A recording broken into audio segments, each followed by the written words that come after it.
Hey everyone, get ready for a major shock. The death of Princess Diana remains an unhealed pain, but maybe we've never truly understood it fully. Imagine Prince William and Harry, two strong men, breaking down in tears as the unimaginable is revealed before their eyes. King Charles has unveiled a secret kept hidden for decades, Princess Diana's final wish.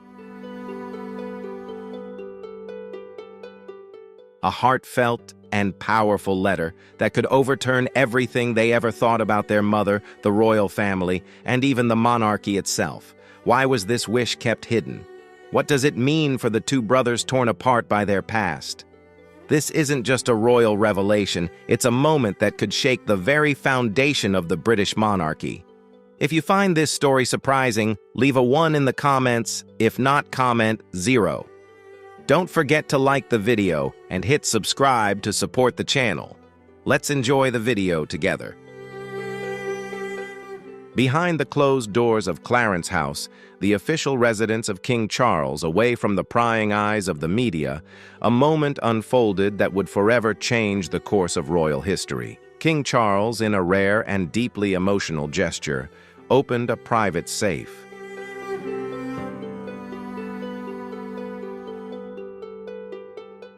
The safe is said to have remained untouched for many years. Inside, instead of royal artifacts or state documents, there was a sealed envelope bearing the handwriting of Princess Diana. Charles called his two sons, Prince William and Prince Harry. Handing them the envelope, he uttered an emotional statement. "This is your mother's final wish. She wrote this for you."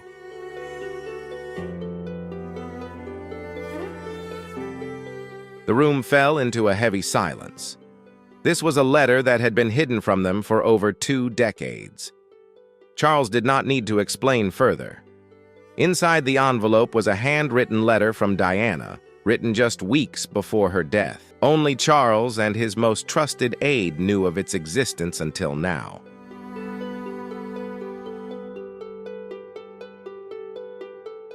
The contents of the letter revealed a side of Diana's final thoughts that had been kept hidden, a wish for the future of her sons, free from the constraints of royalty. It wasn't about jewelry, titles, or royal duties. It was about freedom, protection, and love. "She wanted us to live as normal people first," Harry is said to have remarked after reading it.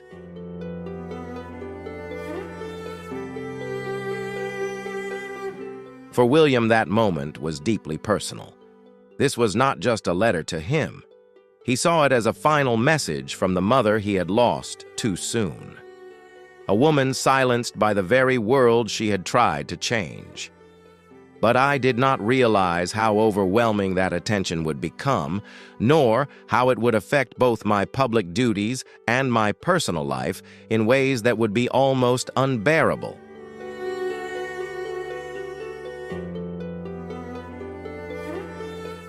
She wanted them to live a free life. This revelation sparked emotions and raised important questions. Why did Charles keep the letter hidden?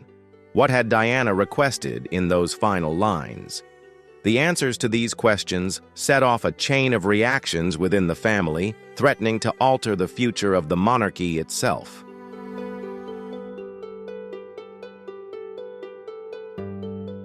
This was more than they could bear.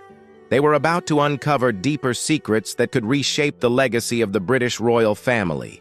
Stay tuned, because what you are about to learn could change everything you thought you knew about Princess Diana and the monarchy.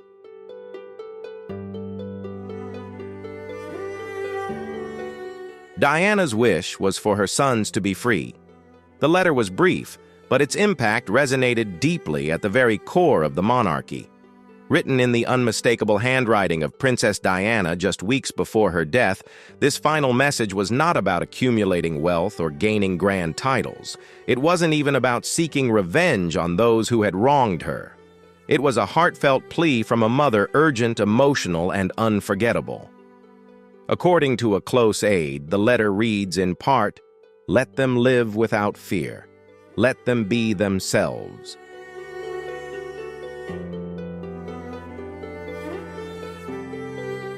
These words were meant for her sons, Prince William and Prince Harry. They were truly the center of her world. They were the reason she endured every cold dinner, every public betrayal, and every tear shed in silence. Diana feared the palace would turn them into statues, polished, distant, and emotionally repressed.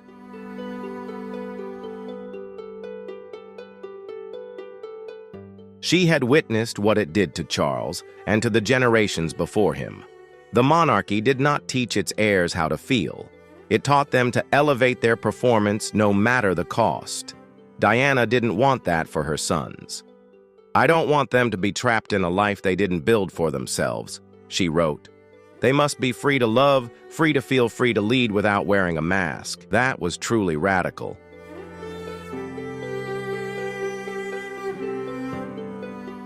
Stay with us, because what's coming next will make you question everything you thought you knew about Princess Diana's legacy. There are too many coincidences, too many strange things that don't add up. Everything seems suspicious. Don't miss it.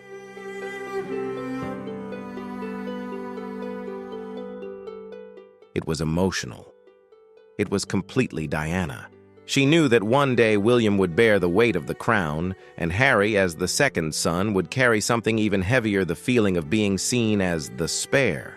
Diana worried that both would be shaped by duty rather than desire, that the expectations would erode their true selves. This wasn't about rebellion.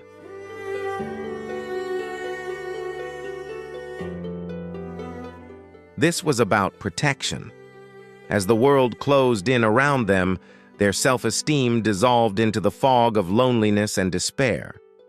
As they increasingly withdrew from those who could help, Diana lived through what she described as the emotional void of the monarchy. She had begged for warmth only to receive rules in return.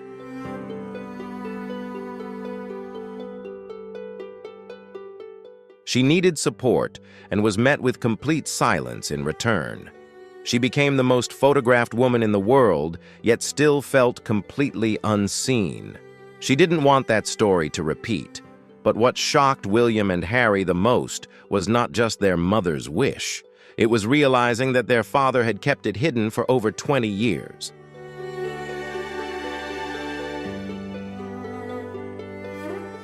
The letter was sealed, placed in a separate file, and buried under layers of official paperwork in Charles's personal safe. Why? According to insiders, Charles feared what Diana's words would do not just to the public image of the monarchy, but to its fragile structure behind the scenes. If Diana's final wish was for her sons to renounce the control of the royal family, how could the institution possibly survive? Some palace aides claimed Charles was concerned that it would encourage Harry to continue his estrangement and sow dangerous doubts in William's mind.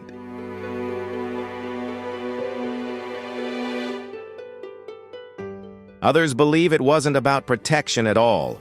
It was about power, about control. Whatever the reason, the damage had been done. The truth had been exposed. Now both brothers were forced to confront a reality that had been hidden from them throughout their adult lives. But for William, the impact was even deeper. Diana didn't just write a letter for both of her sons.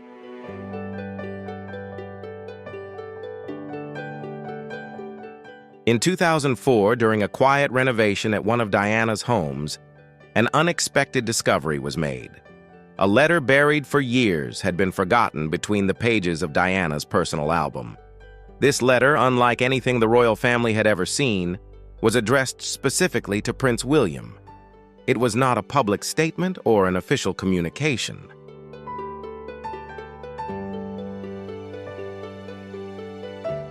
It was deeply personal, a raw and intimate conversation between mother and son. When William read those words, it is said to have shattered him. The letter revealed something no one outside the family ever fully understood: Diana's deep awareness of the burden her son would one day have to carry. "One day you will be king," she wrote.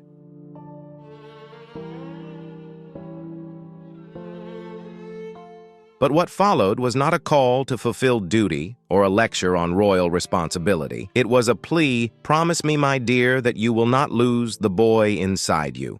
In that moment, Diana's words cut through the years. the voice of a mother warning her son about what he was about to inherit, the harsh expectations, the pressure to conform, the loss of self that comes with wearing the crown.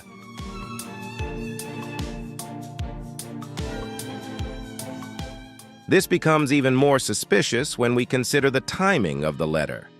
It wasn't written in the 1990s, when the relationship between Charles and Diana had exploded into public view, but rather during the quiet tension before the public ever knew about the breakdown of their marriage. Did Charles truly think this way at that time? Who was the letter written to, a trusted advisor within the Church of England, or perhaps someone closer like the successor to Lord Mountbatten?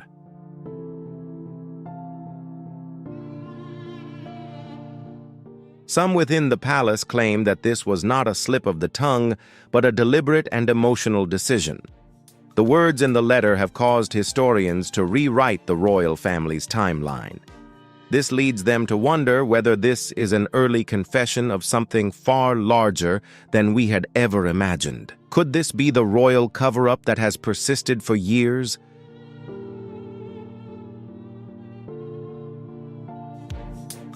The theory that Harry may have been born via a surrogate, once dismissed and silenced for decades, has resurfaced. This idea was ridiculed in the past, but now, with the revelation of the letter, it no longer seems impossible. Perhaps this is the truth the royal family has been trying to conceal for all these years.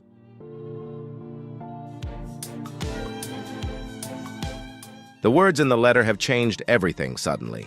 What was once unthinkable now not only makes sense, but also seems far too fitting. In the early 1980s, Diana was hospitalized several times under vague circumstances, officially due to stress or private health issues.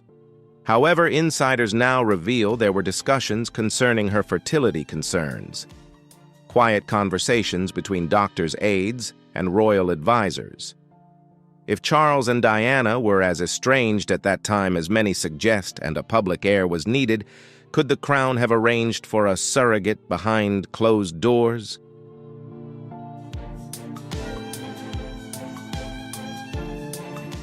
The palace holds power and motive. All it requires is secrecy. Charles's words, not hers from the very beginning, take on a different meaning now. When considering a surrogate, Diana may have been asked to raise the child, playing the role of a mother without any biological connection. This could explain the letter and her long silence. Royal experts now suggest that this theory is no longer just speculation, but may explain the emotional distance, even the lifelong sense of disconnection that Harry has always felt.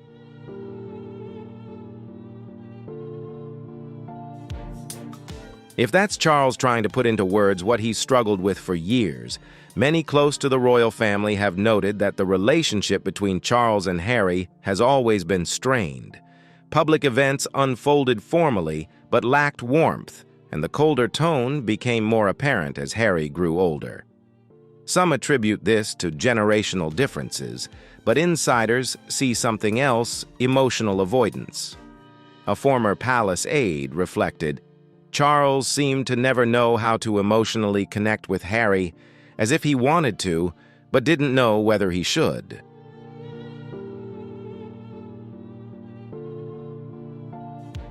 The royal family has always operated in a world of strict rules and quiet traditions. They keep their personal struggles private and expect everyone in the family to do the same.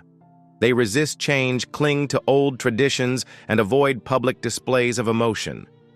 But Diana didn't follow that path. She opened up about her pain, she bravely admitted to the isolation she felt, and she spoke about the overwhelming burden of being a royal in a way that no one had dared to talk about before.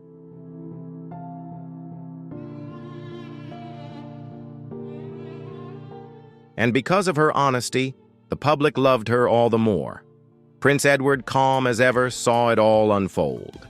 He saw how the royal family struggled to keep up, while Diana's openness connected her to the people in ways the royal family could not. Her truth not only revealed her own struggles, it exposed the backwardness of the monarchy.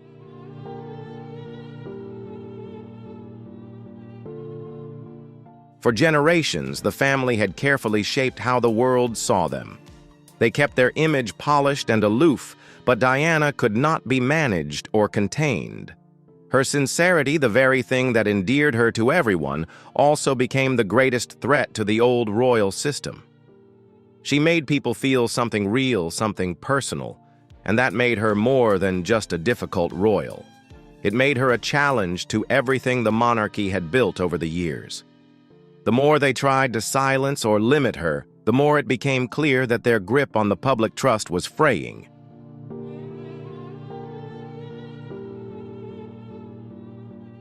But inside Buckingham, the palace remains in absolute silence. Silence without statements, without explanations. Just quiet corridors, tense meetings, and growing panic. Behind that silence, insiders say it's fear. Why? Because this isn't just about one letter. It's about what else could be out there. A royal source confirms that a private crisis management team has been reactivated, similar to the team used during Meghan and Harry's interview with Oprah. Their new task to control leaks, manage the fallout, and uncover the original documents. There are whispers now that more letters may have been sent to Diana, to William, or even to Harry himself. If just one more document surfaces, it could be a disaster, not only emotionally but legally, as questions about inheritance titles and royal succession laws could be raised.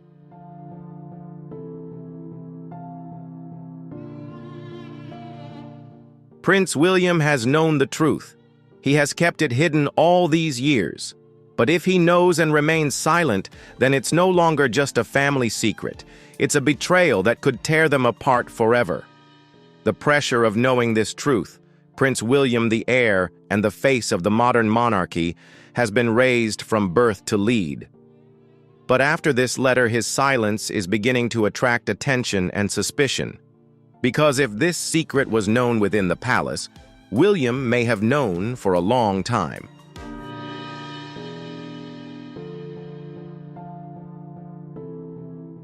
Prince William and Prince Harry, long familiar names in the public eye, have gone through many ups and downs in their lives.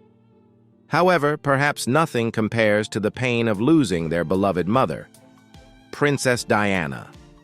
For both of them, Diana's death was not just a family loss, but a major turning point that changed their lives forever. The truth is, after their mother's passing, the relationship between William and Harry gradually began to fracture.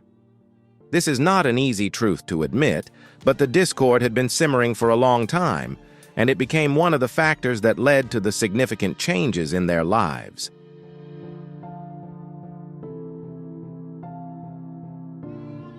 William couldn't stop himself as he watched the warmth in his mother's eyes, the way Diana gently tucked Harry's hair behind his ear, and the moment she whispered into his ear, making Harry burst into laughter. Although the words couldn't be heard clearly, the emotion in those gestures conveyed a powerful message. This video was not just a memory, but a door that opened to a past William didn't realize he had buried so deeply. As he watched those moments, he couldn't help but feel the pain of loss, as if a part of the past had slipped away, never to return.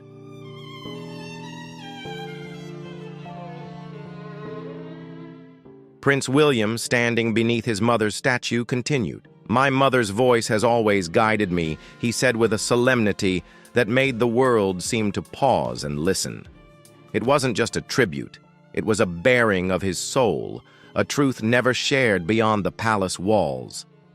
He slowly revealed the words Diana had whispered to him just before she passed, words no one else had heard.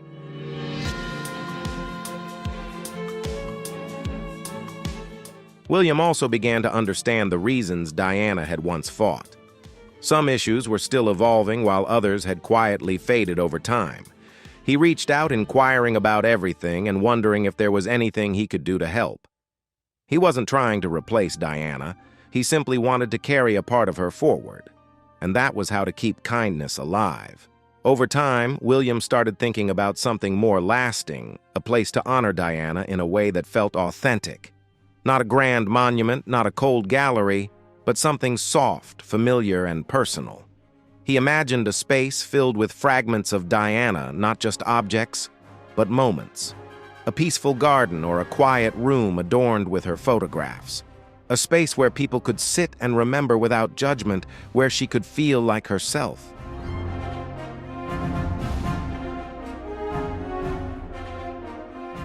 Diana did something unprecedented in royal history. She made people feel that the crown was not just a symbol, but something real and warm. For so long, the royal family lived hidden behind layers of rules, distance, and quiet dignity. They were not allowed to appear as ordinary people with emotions and flaws. They were supposed to represent tradition, stability, and history. But Diana turned that idea on its head. She did not hide behind guards or large gates. She was soft, open, and never afraid to show affection in public.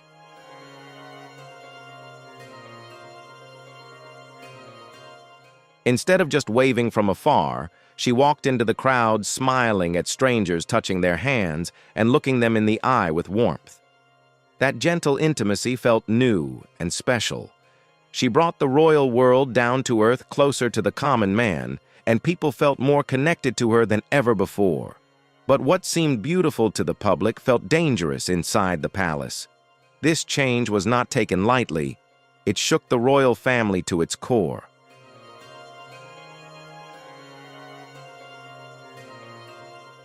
No royal has ever been as naturally and deeply loved as Princess Diana. She did not perform her duties as if they were just a job. Her actions came from her heart. Diana was not just present at official events, but went to hospital beds when others were too afraid to come near. When the world stigmatized people with HIV/AIDS, Diana touched them, hugged them, and made them feel appreciated. She did not need the limelight. She needed real change for those who were suffering. Her trips into landmines were not for show, but to raise awareness and fight for those forgotten in war and conflict.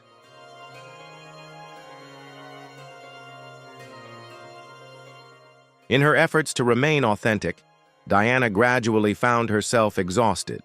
Her strength and independence were also her greatest pain. She could no longer force herself to play the role of a silent, smiling royal. She opened up about her pain and showed everyone what life behind the royal curtain was really like. But her family was not prepared for such openness. They did not know how to react to such honesty.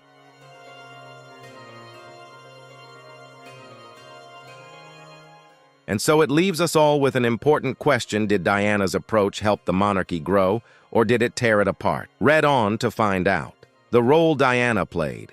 Many believe that Diana gave the royal family a second chance, because before she came along, interest in the monarchy was fading. To the public, it had begun to look like something from the past, rigid, unapproachable, and stuck in its old ways.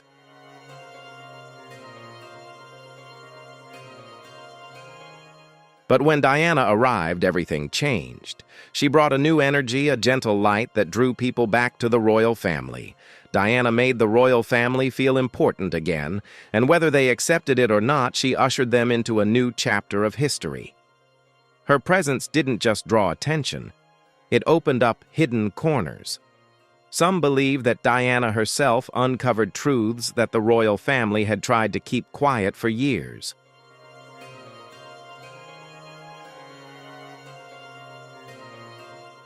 By speaking openly about the trauma, loneliness, and pressures she faced inside the palace, Diana lifted the veil that had been placed on the monarchy's image of perfection. She showed the world that behind the diamonds and the glittering golden halls lay a closed, cold, and prejudiced place. Her honest words left a deep mark on the public, a truth that long after her death, the British royal family is still struggling to heal.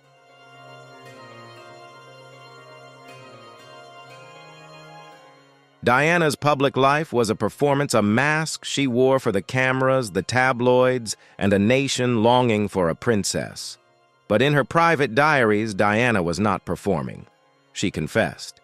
These pages, never widely published, revealed the painful, raw journey of a woman pushed to the brink. She wrote about her loneliness, her insecurities, and the growing fear that she was losing control of her life. "He hates that they love me more than him," she wrote, referring to Charles and the increasing tension as her fame soared. She spoke openly about her battle with bulimia, her cries for help.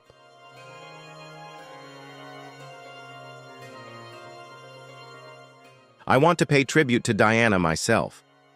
She was an extraordinary and talented person, especially in her dedication to her two sons, and the brutal silence that followed every time she sought support. Yet even in her darkest moments, Diana continued to fight for herself and for her sons. "They are the only part of my life that matters," she wrote. "I will not let them become shadows." Diana feared that William and Harry would be used as royal symbols, emotionally distant, obsessed with image, and cut off from the world around them. In hindsight, we can see how prophetic her words were. In her diaries, she warned of emotional repression, the coldness of the monarchy, and a future where love would be hidden behind titles.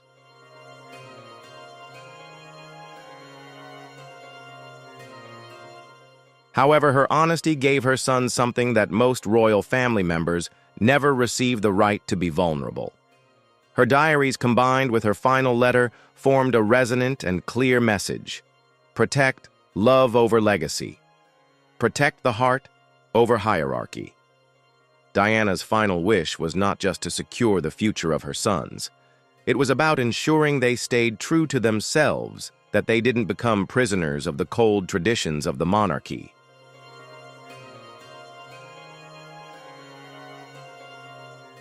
Now Diana's final wish is no longer a secret. The entire monarchy is at a pivotal moment that will shape its future. This is no longer just a private family drama.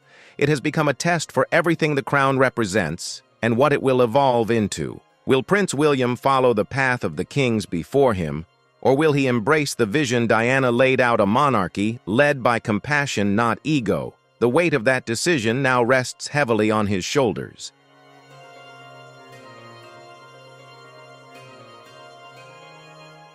Will this shared truth bring them back together? Or is the gap between them too wide, with too many words spoken and too little forgiveness? The palace has yet to make an official statement, and don't expect one anytime soon. But make no mistake, everything has changed.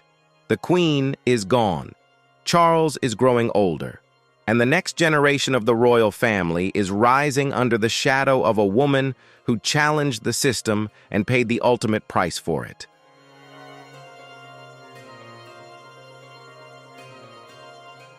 And that's all we want to share about Princess Diana's mysterious and moving letter.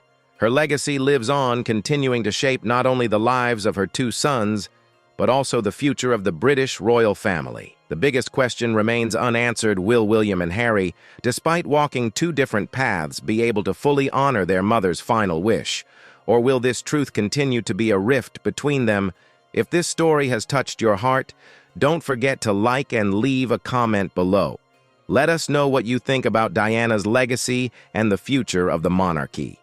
And to not miss other untold royal stories, make sure to subscribe to our channel and turn on the notification bell to stay updated with our latest videos. Thank you for watching.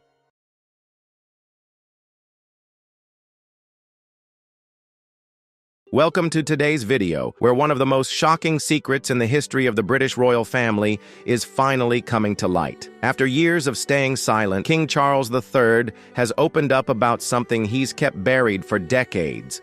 A painful truth involving Princess Diana, the woman who once meant everything to him. Could this revelation be the moment that sends the royal family into crisis? Let's dive into the jaw-dropping details and uncover the truth behind King Charles's emotional confession in today's video.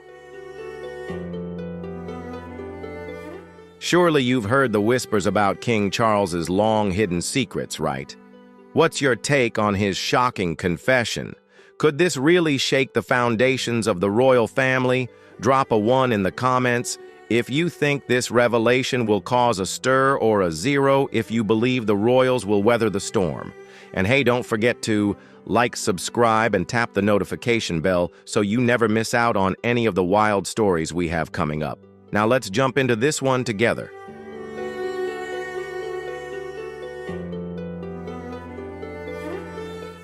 King Charles III has finally come clean about something he's avoided for more than 30 years. He admitted that he never truly tried to save his marriage to Princess Diana.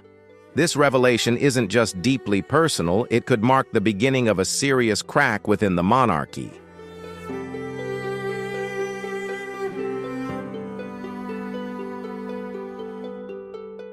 William looked at him with a sharp gaze, not as a son, but as a man who had waited his entire life to hear these words. Harry, though silent, clenched his fists, trembling with the simmering anger within. He did not cry, for the pain had long since scarred over.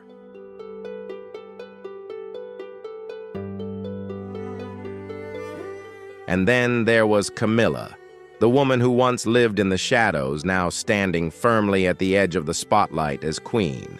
She knew that while she may wear the crown, she would always stand in the shadow of one name, Diana. Even seated on the throne, Diana's presence would forever linger behind her, unshakable and eternal.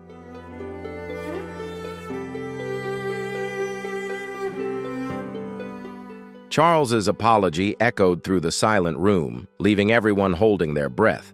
It wasn't a political move or a calculated attempt at damage control. It was a raw confession, late, unpolished, and irreversible. And in that moment, the House of Windsor didn't begin to crack because of scandal, but because the truth had finally found its voice.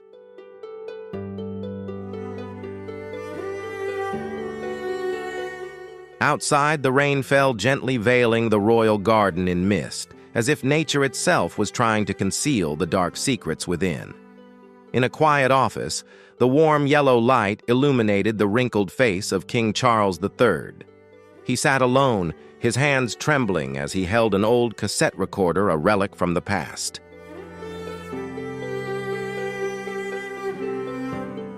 His fingers lightly brushed the play button and pressed down. The voice of Prince Philip, sharp as a knife, pierced through the silence in the room. "You are burning your throne for a woman the public will never forgive." Charles closed his eyes, feeling each word as hammer blows to his soul. He had listened to this tape hundreds of times, but every time his heart tightened with regret.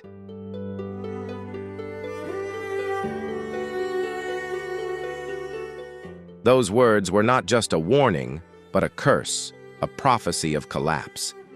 His reign had only just begun, but the shadows of the past, his broken marriage with Diana, the public's contempt for his affair with Camilla, and the fractures within the family pressed down on him like an immovable mountain.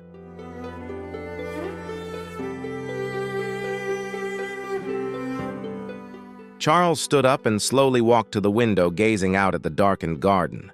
The rain continued to fall steadily, each drop seeming to echo painful memories. Diana's disappointed eyes, the jeers of the crowd, and his own weak voice attempting to justify his mistakes. In a rare moment of honesty, Charles turned to his closest assistant, Sir Edward Young, who stood silently by the bookshelf. Charles's voice was hoarse, as if the truth required all his strength to speak.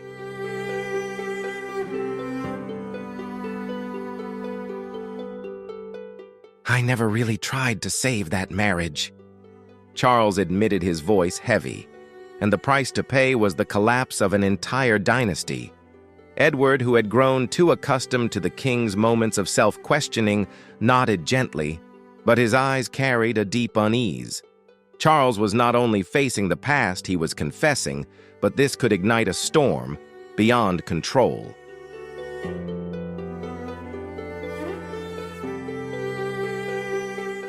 Edward lowered his head softly, murmuring, "Your Majesty, these words.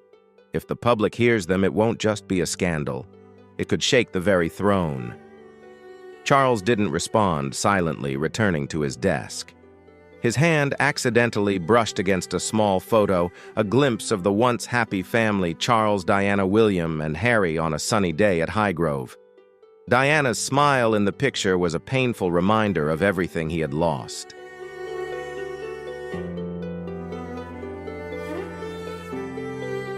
In the weeks that followed, whispers spread throughout the palace. Sources close to the king revealed that he had quietly met with those he had wronged, expressing deep regret for his mistakes.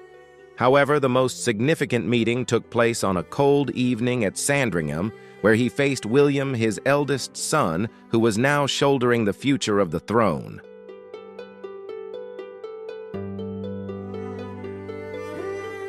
In the cozy living room, the fire crackled, but it couldn't ease the tension in the air. Charles clasped William's hand, his eyes red from sorrow. "I hurt your mother and you," he said, his voice trembling. "I hurt you. But I want to make things right, William, even if it's too late."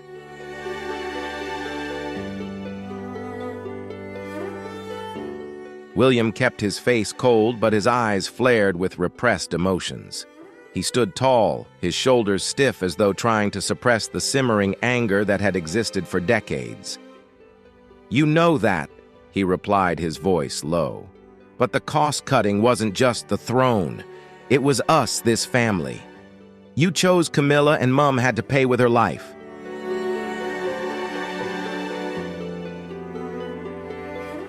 William's words cut like a knife piercing Charles's heart. He staggered back, his face drained of color.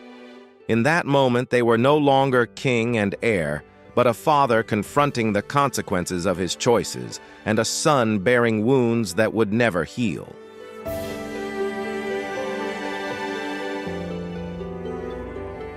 The door to the room closed behind William, but those words didn't stay confined to Sandringham. They slithered through the palace corridors, reaching loyal servants, and finally they found someone who couldn't ignore them.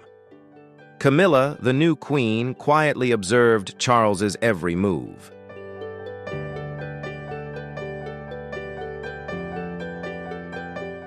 The storm broke on a bleak March morning in 2025, as London's sky hung heavy with dark clouds, foreshadowing a scandal that could shake the kingdom.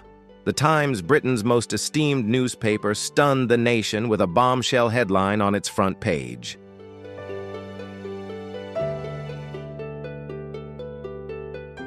An unpublished memoir by Princess Diana was discovered in a hidden safe within an old royal estate. Her handwritten words, though trembling, conveyed a pain that pierced the hearts of millions. "I was not just alone in my marriage. I was isolated in an institution with no escape. I tried, but Charles's heart was never mine. I don't blame him for loving another. I blame him for letting me believe I had a chance."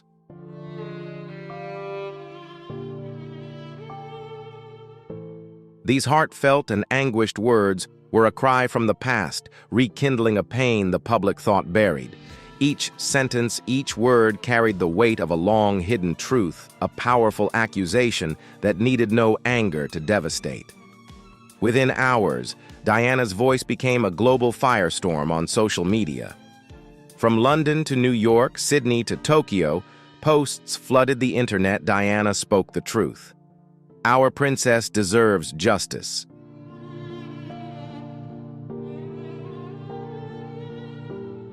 Outside Buckingham Palace, hundreds gathered undeterred by the cold, drizzling rain. They held signs bearing Diana's image in her iconic white silk dress, her eyes in the photos radiant yet steeped in sorrow. Chants echoed through the iron gates, fierce and resolute.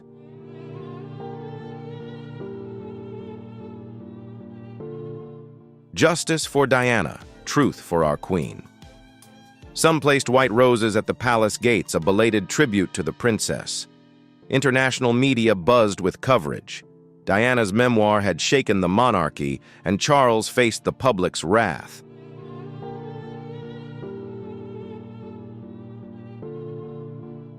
In a private meeting room at Clarence House, tension hung thick in the air.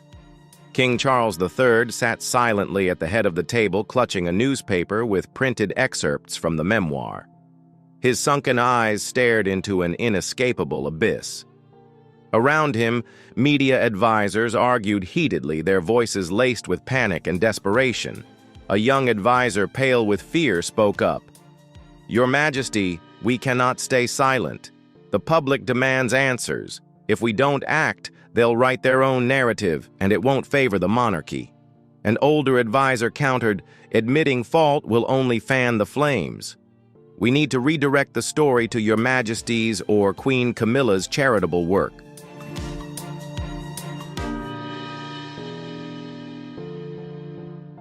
Charles raised his head, his resolute voice cutting through the chaotic atmosphere. Enough. There's no turning back. If I keep hiding, I'll lose everything, not just the public's trust, but my family too. I'll give them the truth, not all of it, but enough to show I'm not running. His decision stunned the advisors. Charles would speak at a public event in Westminster Hall, originally planned to honor charitable organizations.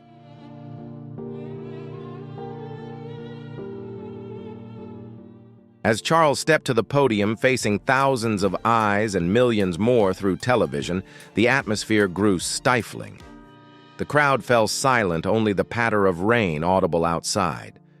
Charles took a deep breath, his hands gripping the white wooden podium tightly, his body visibly tense.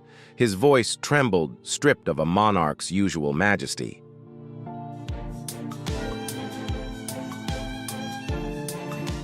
"We are not always right," he said, each word pouring from the depths of his heart. "I was not always fair. Princess Diana deserved more love and respect than she received. For that, I am sorry."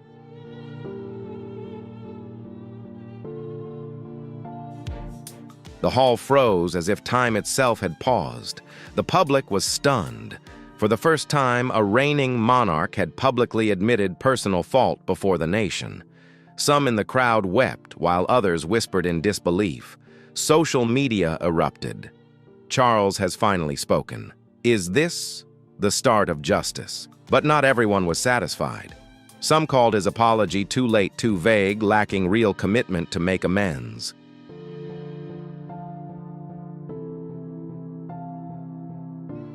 Behind the scenes, in a private room at Clarence House, Camilla, now queen, couldn't conceal her fury. The opulent room, adorned with Persian rugs and oil paintings, grew stifling under her rage.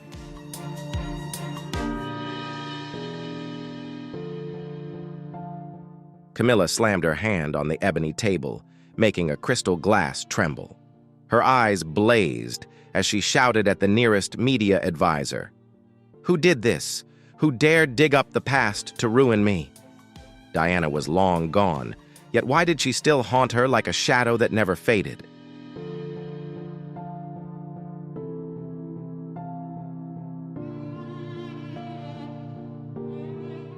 The advisor, a middle-aged man with a strained expression, nervously handed her a sealed royal envelope. Inside was a small cassette tape and a handwritten transcript. Camilla's hands trembled with rage as she played the tape. Prince Philip's stern, icy voice filled the room as if he were standing before her. Camilla is not just Charles's lover. She is a manipulator, and she will not stop until she has everything, even the throne.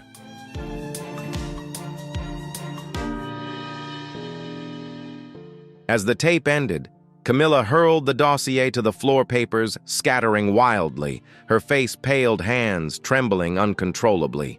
She sank into a chair, her eyes blazing with fear and fury.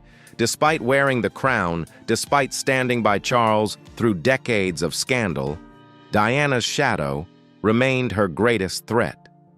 The recording unearthed from a secret palace archive was more than a warning from the past. It was evidence that someone close allied with a hidden force was plotting her downfall.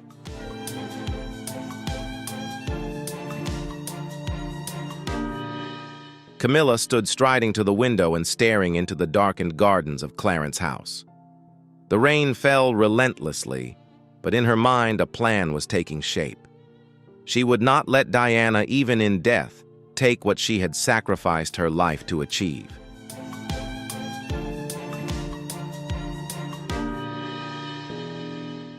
"If they want a war," Camilla whispered to herself, "I'll give them a battle."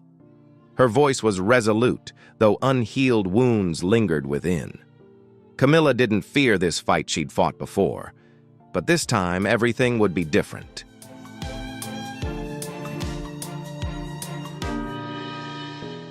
Meanwhile, at Kensington Palace, William received a call from a covert source. The voice on the other end trembled but was resolute, revealing that Diana's memoir wasn't a random leak. Someone within the palace had orchestrated it, and they had no intention of stopping. William gripped the phone tightly, his heart pounding.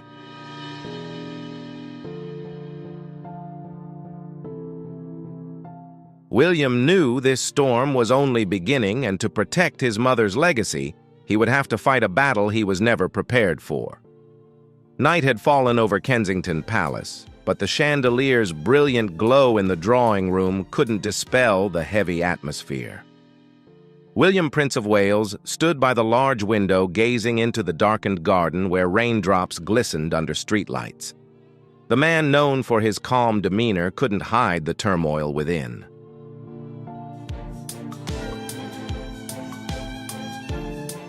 What do you think William will do next? Will he be able to overcome the struggles and remain faithful to his family and Princess Diana's legacy? Share your thoughts in the comments below, and don't forget to hit like, subscribe, and stay tuned for the next developments in this story.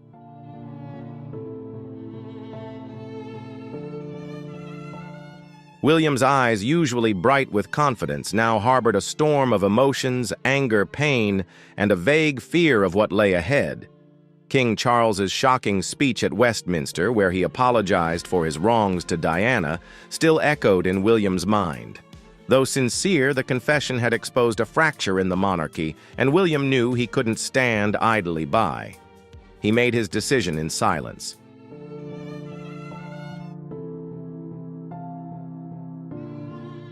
Refusing his security detail, William drove alone through London's wet streets to Clarence House. He wanted this meeting private, far from the media's prying eyes and the palace's whispered gossip.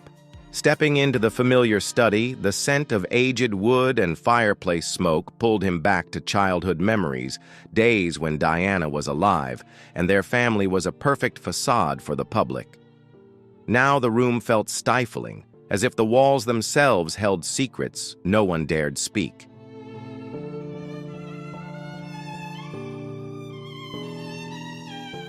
Charles sat behind the desk, his face gaunt, eyes red, as if he'd wrestled with his conscience all night. When he looked up, his gaze met William's, and both felt the weight of the conversation to come. Charles stood, his voice thick with regret.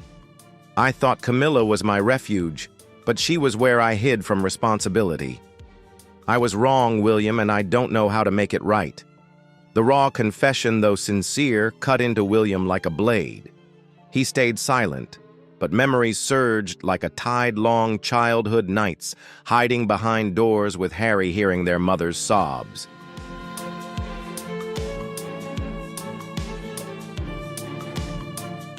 William recalled Diana's tight embrace, her trembling voice whispering, "Be strong, for one day you'll have to fix what's broken." He dug his nails into his palms, fighting the rage swelling within. He wanted to scream, to demand why his father let everything crumble, but he stood still, fearing a single wrong word might snap the fragile thread between them. Finally, William spoke, his voice low but sharp as a blade. "We can't afford to lose any more, Father."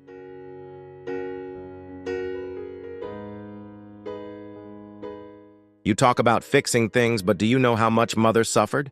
William asked, his voice hard as steel. "Do you know how she tried to hold this family together while you only thought of Camilla? You didn't just hurt her, you hurt all of us."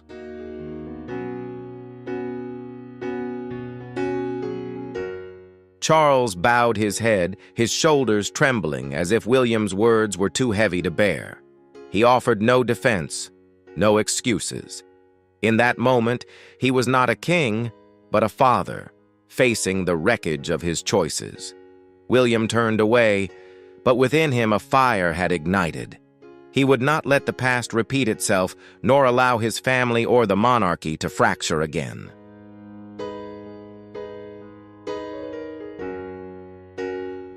Back at Kensington Palace, Catherine waited in their private quarters, her eyes filled with worry, yet resolute.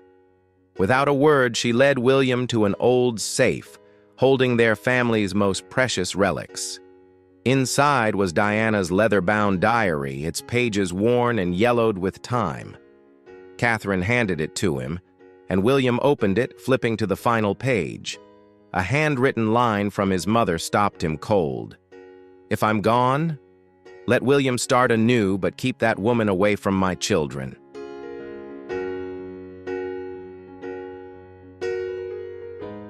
William clutched the diary, his hands trembling uncontrollably. The words within were not just a plea, they were a warning, a call to action from his mother. He looked at Catherine and for the first time voiced what he had long buried. "Camilla isn't just father's past. She's a threat to our future, and I won't let that happen."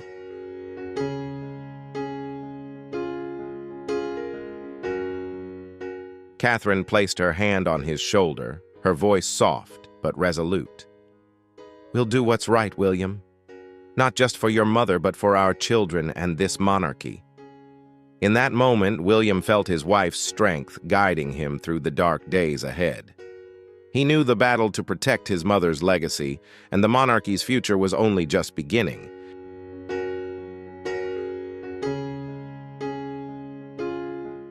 Outside the palace, the storm of public opinion swelled. Determined to reclaim her standing after Charles's controversial speech, Camilla prepared for a grand event at London's Royal Albert Hall, a charity gala to bolster her image as queen. She chose a striking red silk gown, a symbol of power and confidence. But beneath the surface, she couldn't hide her unease.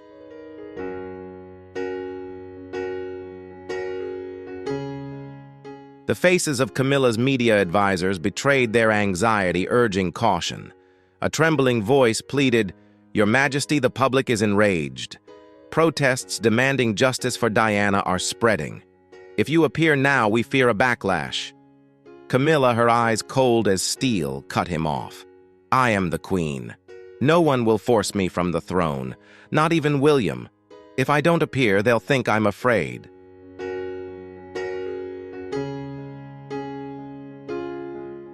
"And I am never afraid."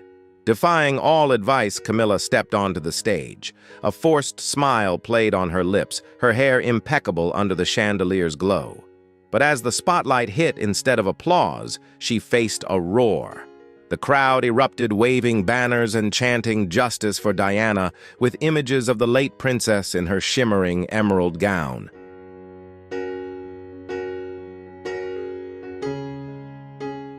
A group shouted in fury, "Camilla, go home!" The cries pierced her heart, echoing the days when Diana was shunned by the royals. For the first time, Camilla felt the isolation Diana endured not just from the public, but from the invisible walls of the palace, where judgmental glances and whispers now turned against her.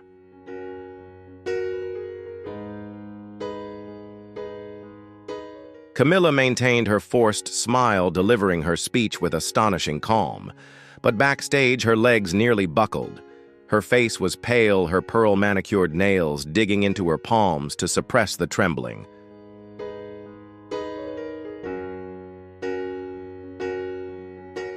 A panicked advisor rushed to her, whispering, "Your Majesty, we've just learned an internal email you sent to Sir Edward Young has leaked to the press. In it, you requested we halt Diana's charitable projects and limit Prince William's role in royal reforms.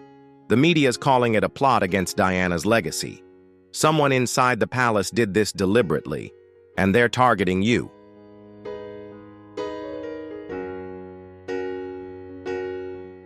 Camilla held her breath, her face taut with strain. The email, written in a moment of anger months ago, was a mistake she thought buried in the palace's secure servers. Now exposed, it was a dagger aimed at her position. She turned to the advisor, her eyes blazing with fury and fear. "Who?" She growled each word, hissing through clenched teeth. "Who dared do this to me?" The advisor lowered his gaze, unable to meet her eyes. "We don't know yet, Your Majesty, but it's someone with access to the internal systems. We're investigating, but the press has copies and the public is outraged."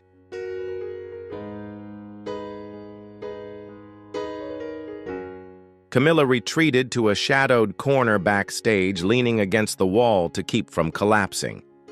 Her breath came in gasps, her mind reeling with images of screaming headlines and escalating protests, all under Diana's looming shadow, smiling from eternity. She realized her enemy wasn't just out there among the jeering crowds or tabloid pages. The enemy was inside the palace, a close, powerful figure determined to destroy her. She straightened, wiping sweat from her brow, her face hardening. "Summon the media team," she ordered, her voice steady. "I want to know who's behind this, and I want them punished."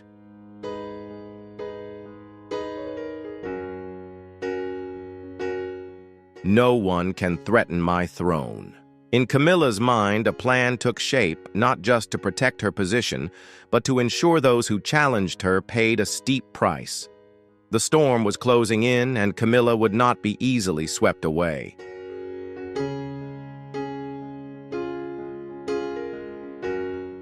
A plane touched down at Heathrow on a dreary afternoon.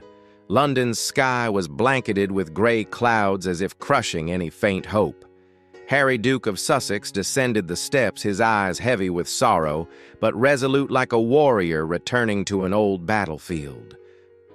Though he had stepped back from royal duties, he carried unhealed wounds from a fractured family, torn between loyalty to his mother, Princess Diana, and estrangement from his father, King Charles III.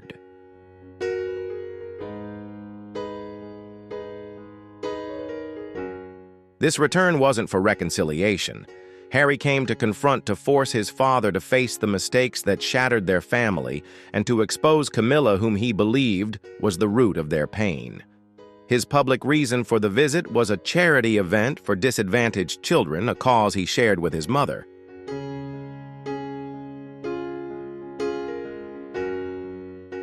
But in the shadows of Clarence House, a private meeting had been arranged. Harry requested a one-on-one with his father, no advisors, no aides, no cameras.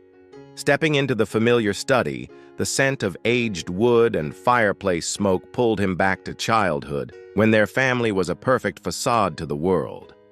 Now the room hummed with tension, as if the air itself held its breath awaiting an explosion.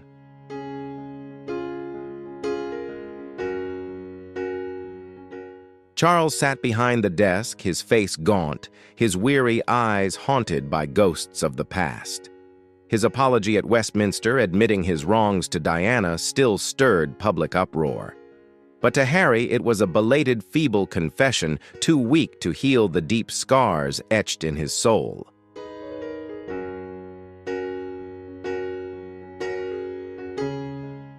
Charles rose, reaching to embrace his son, but Harry raised a hand, his gaze cold and sharp as a blade.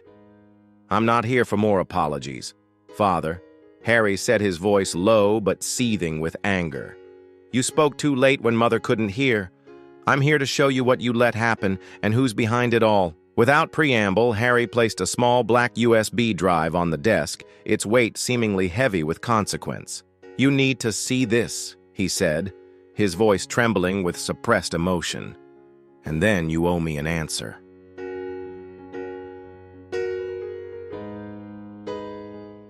Charles's trembling hands plugged the USB into his laptop. The screen flickered, revealing a secretly recorded video from a Buckingham Palace meeting room. Camilla, her face cold and resolute, led a discussion with senior officials. Her voice was unwavering, her tone chillingly calm. What she said next, the plans laid out, was a shocking revelation, forcing Harry and Charles to confront an undeniable truth.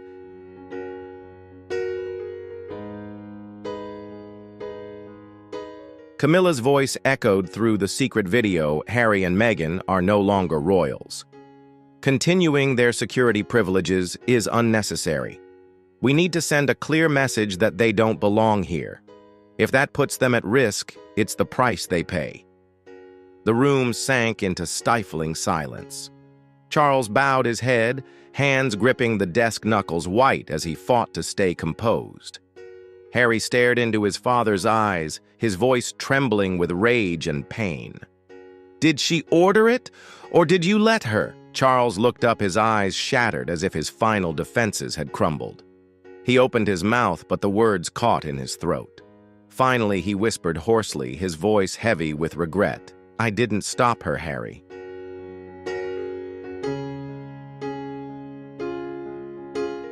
I let Camilla decide thinking it would keep the peace. But I was wrong, and the price was you, your family. The confession, sincere but agonizing, cut deeply into Harry. He stood frozen fists, clenched eyes, stinging with disappointment and grief. Peace, he repeated, his voice choked. You call putting Megan and me in danger peace. You call letting Mother live in loneliness abandoned by this institution peace. You chose her, not us, not Mother.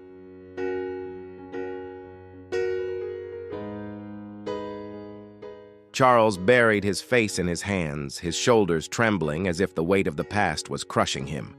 Harry turned and walked away, leaving Charles in the dim glow of the desk lamp. Outside, under London's cold rain, Harry paused, his breath mingling with the mist.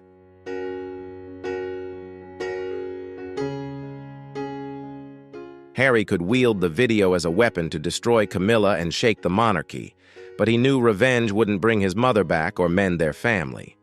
Instead, he made an unexpected move. He sent a copy of the video to William with a brief but weighty message. You're the only one who can stop her. Don't let Mother's death be in vain.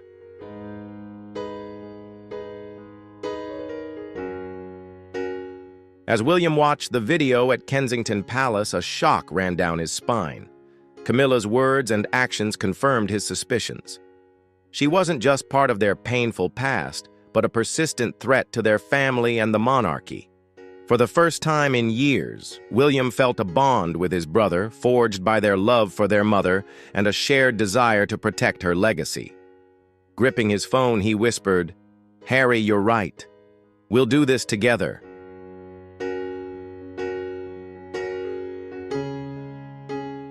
William sought out Catherine, sharing the video and its revelations. In the quiet drawing room of Kensington Palace, they sat facing each other, firelight casting resolute shadows across their faces. Catherine clasped William's hand, her voice steady. "Camilla has gone too far. If we don't act, she'll destroy everything your mother built."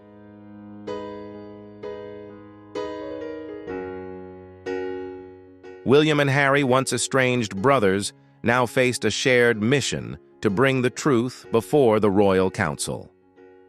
William's eyes gleamed with determination, as if a bold plan were taking shape. The leaked emails from Camilla combined with Harry's secret video provided damning evidence from the Royal Albert Hall. But they knew that to confront Camilla and protect the royal legacy, they needed their father's support, King Charles. For the first time in years, the brothers had to unite, reigniting a spirit of solidarity to save the monarchy from collapse.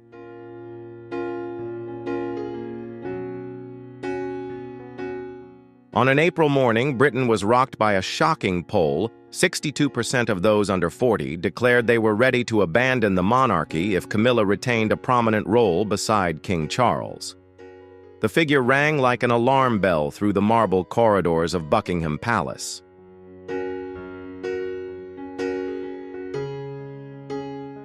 On London's streets, waves of protesters raised banners bearing Princess Diana's image, demanding justice for the people's queen. International media fanned the flames of chaos with sensational headlines warning of a British monarchy teetering on the brink of collapse.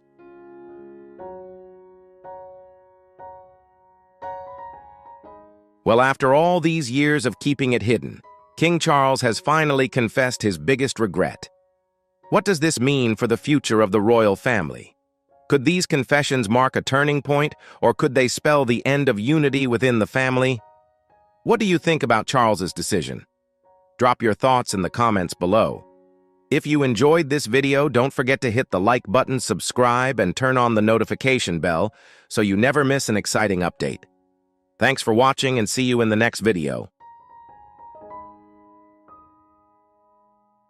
What if a single ring hidden for decades turned out to be the key to the final message from Diana? When Prince William opened his mother's old jewelry box, he discovered a secret he never could have imagined. An inscription in Latin, a whisper from the past one that only those involved could understand. Do you want to know why this made William remain silent? Join us as we uncover the story of the forgotten jewelry box through time. What do you think about the secret gift that Prince William discovered? Could it be a message Princess Diana wanted to pass on to her family? Leave a 1 if you're curious about royal secrets, and if not, leave a 0. Don't forget to like, subscribe, and turn on notifications so you won't miss out on the exciting videos coming up.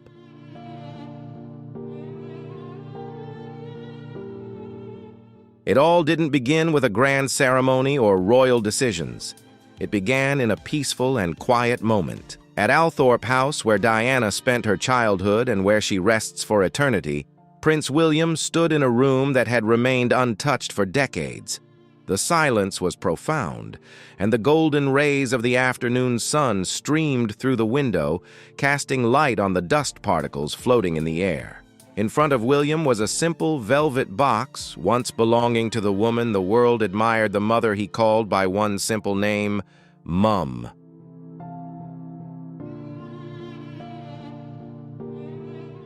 He had expected to find a crown, a pearl necklace, or sparkling sapphire stones, the precious items Diana often wore to grand ceremonies.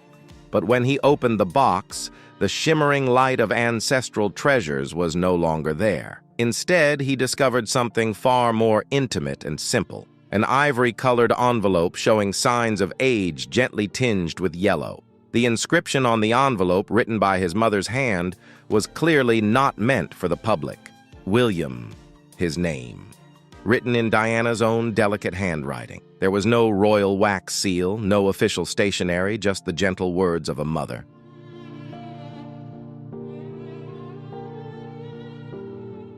Prince William was stunned.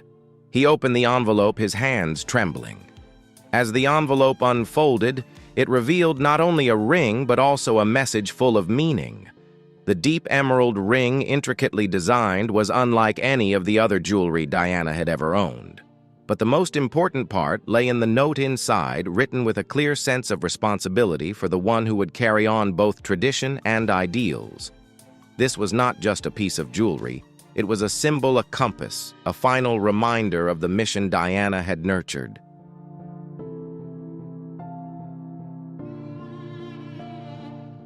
Upon closer inspection, Prince William noticed the Latin inscription engraved on the ribbon inside the ring, Veritas Lux.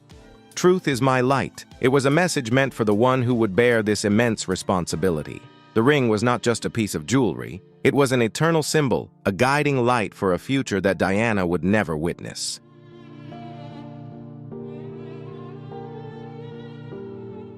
This jewelry box had been kept at Althorp for many years, under the care of Diana's brother, Earl Charles Spencer. It was hidden in a room that no one was allowed to enter. For years, no one knew the contents of the box. Then one day, when the family began a project to catalog Diana's personal belongings, the box was discovered.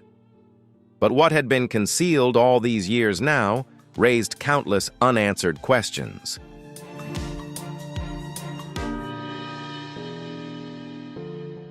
Why was this ring separated from Diana's other royal jewelry? Why did no one in the monarchy, where everything is protected and monitored, know about its existence? And most importantly, why did Diana leave it for William alone? Some say that when he discovered the ring, he was moved to tears. Others recount that William remained silent for hours, saying nothing. But one thing is certain: when he left that room, his state of mind had completely changed.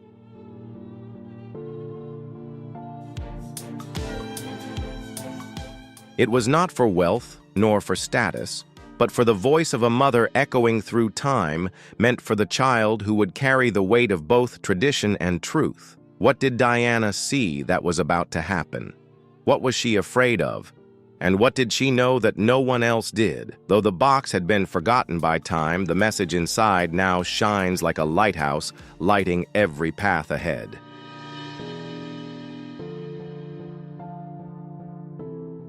Stay tuned, as what William uncovers next could change the fate of the royal family forever. Princess Charlotte, though born into royalty, has grown up in a world full of complexities where legacies are quietly creating a battlefield. On the surface, her world seems to sparkle with crowns, festivities, and grand ceremonies. But beneath that glamorous exterior, a silent tension is waiting to erupt, a tension that began long before she was born.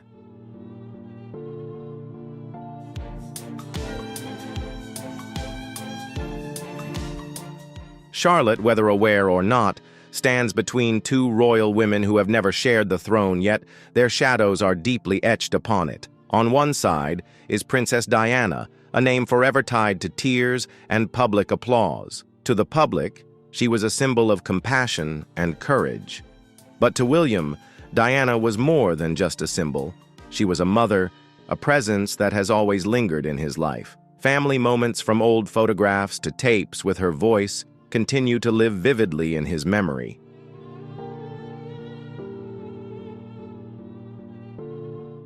On the other side is Queen Camilla, the woman who married into the royal family but has never escaped the scrutinizing gaze. Her image, always meticulously groomed, does not bring warm smiles, but seems to lack depth.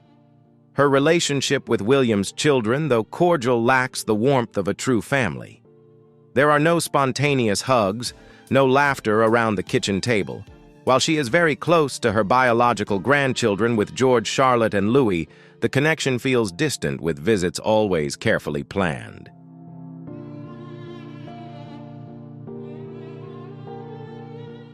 Interactions among the royal family often seem carefully staged. In contrast, Charlotte quietly absorbs everything around her. Those close to the family describe her as a child who observes keenly always, noticing changes in tone and habits, listening more than speaking. Though just 9 years old, she has already earned the title of the most perceptive child in the family.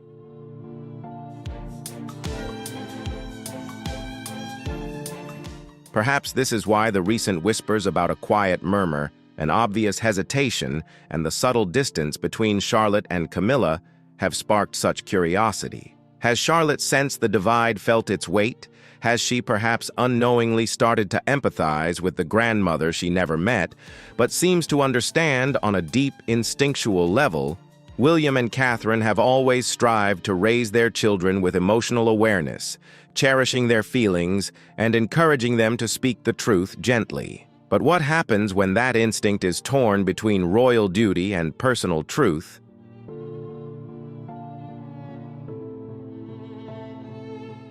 Charlotte's life will always be torn between royal duty and the personal truths she must face. But it is through her choices, the people she turns to, and what she says when the cameras aren't looking that something deeper is being revealed. Charlotte may still be young, but in this royal family story, she is far from a supporting character. The loyalty she is beginning to form may shape the future of the monarchy in ways more powerful than anyone could imagine.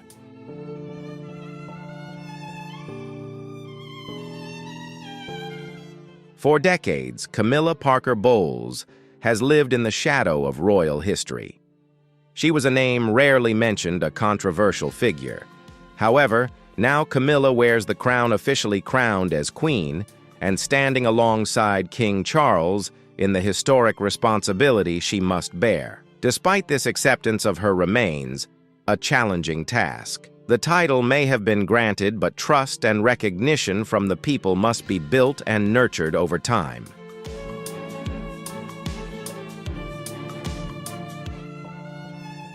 Inside the palace, Camilla's path has never been smooth. Her relationship with Prince William remains one of politeness and outward respect, yet emotionally distant.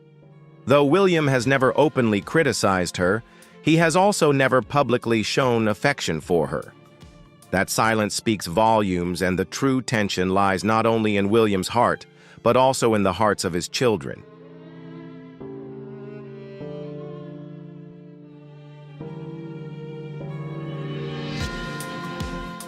With her own grandchildren, Camilla is said to be very dedicated often, organizing garden picnics, handing out sweets, and telling bedtime stories.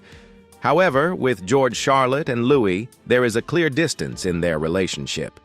There are no cozy photos, no cheerful anecdotes, only moments that seem staged where warmth is implied but never truly demonstrated. And in Charlotte's case, Camilla's absence at significant events becomes even more apparent. At public ceremonies, Camilla rarely interacts with her grandchildren. Private family gatherings seldom show the closeness between her and her grandchildren either.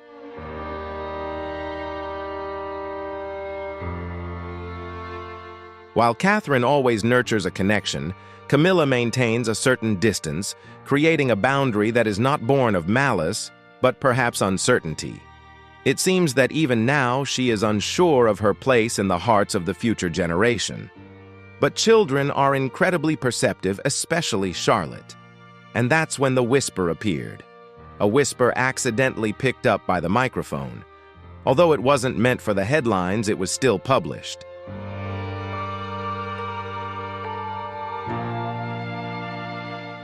What did Charlotte say in that moment? Some believe it was a comment on Camilla's behavior. Others think it was a question and accidental doubt voiced aloud. Whatever the words, they struck a chord with those who heard them, because they showed that even children within the royal family can sense the divide. Camilla may not have intentionally caused harm, but legacy is not shaped by intention, it is shaped by impact. And if a child raised in a family that values truth and emotions starts to feel discord, coldness, and isolation, what does that say about the unity of the royal family?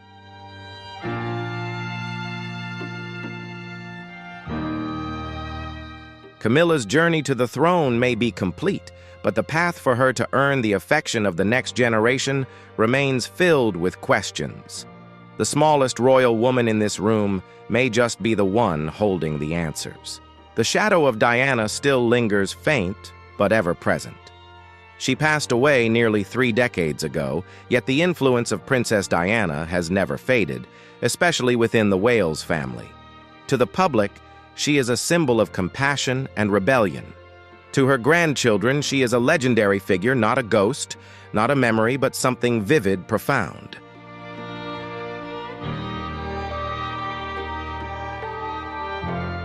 With Charlotte, the presence of Diana, though long gone, remains particularly vivid.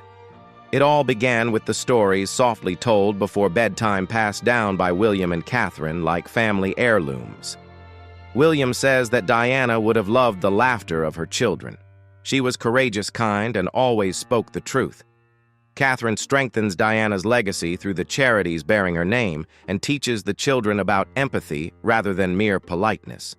Charlotte carries Diana's name, and she radiates a fiery beauty, a powerful continuation of a legacy.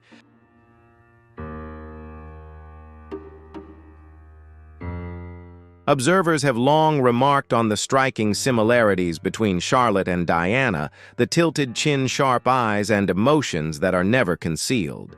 But more importantly, it is the emotional intelligence, the sense of justice, and the quiet refusal to conform that make the connection between her and Diana undeniable. When Charlotte appears before the public, she exudes calmness and independence, leaving even the most seasoned royal watchers in awe. At the Queen Elizabeth Jubilee, Charlotte did not merely wave. She made a powerful statement with her mischievous smile and knowing gaze, as if she understood far more than she let on.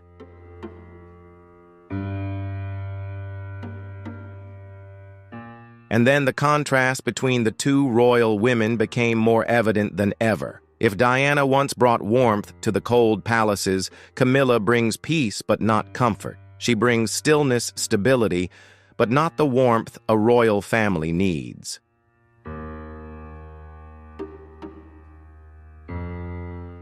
Charlotte, growing up in the embrace of her grandmother's legacy, can sense that difference. She may not fully understand the entire story, but children don't need the truth to recognize a rift.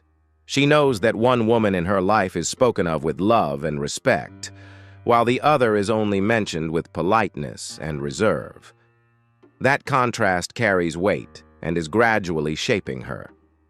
Charlotte may never sit on the throne, but she could become a figure of power just as formidable.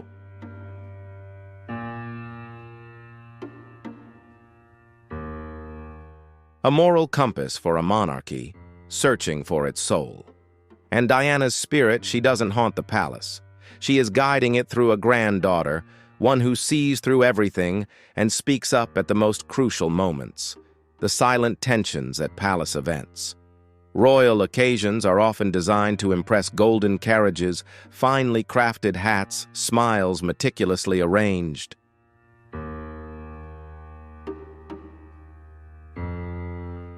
This is a high-stakes drama, but for those who watch closely, it's not the dazzling display that matters, it's the moments of silence. A fleeting moment in full regalia, lasting less than 3 seconds, went viral almost instantly. When the royal family gathered on the balcony of Buckingham Palace, Princess Charlotte subtly leaned away from Camilla. It was so slight, almost imperceptible, but the cameras caught it, and the frame was frozen, dissected, and analyzed.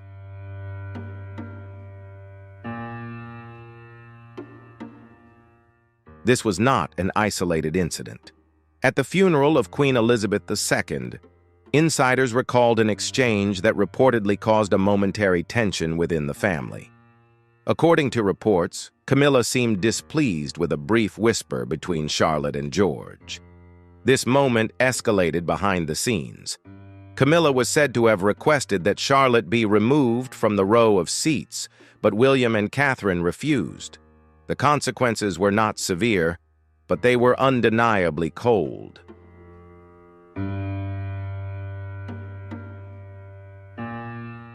At the coronation, one of the most watched events in royal history, Charlotte's gesture told a story of its own.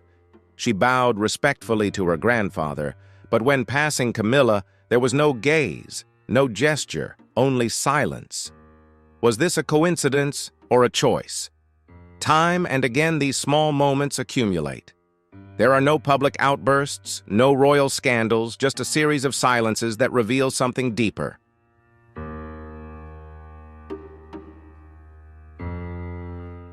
The way Charlotte carries herself, the people she turns to, and those she avoids have not escaped the notice of those within the palace. They might dismiss it as the mood swings of a child, but those who understand the language of legacy see it more clearly. Children reveal truths that adults try to hide. And when a royal child raised in emotional fluency begins to withdraw, even if subtly that withdrawal carries weight, Charlotte may never speak it aloud, but she has already spoken, and what she hasn't said is what rewrites everything, the whisper that started it all.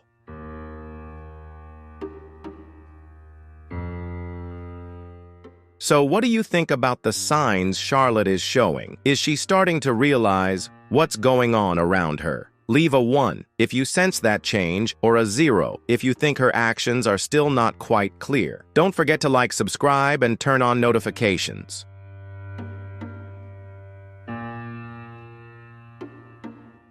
This was never meant to be heard. Not by the cameras, not by the press, and certainly not by a world still haunted by royal tragedies. But in one careless moment, a whisper from Princess Charlotte broke a long-buried, fractured boundary hidden beneath courtly smiles and carefully rehearsed traditions. It happened at a garden party, the kind of event where powdered sugar on pastries hides subtle tensions, and every step is rehearsed.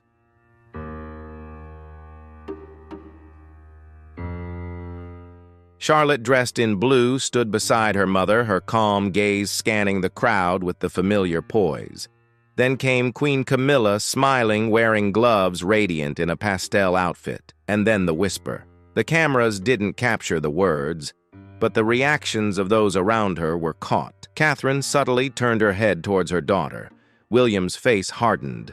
Camilla paused for half a second, just enough for seasoned royal watchers to feel it. Something had been said. That evening, experts in lip reading and body language carefully analyzed the footage.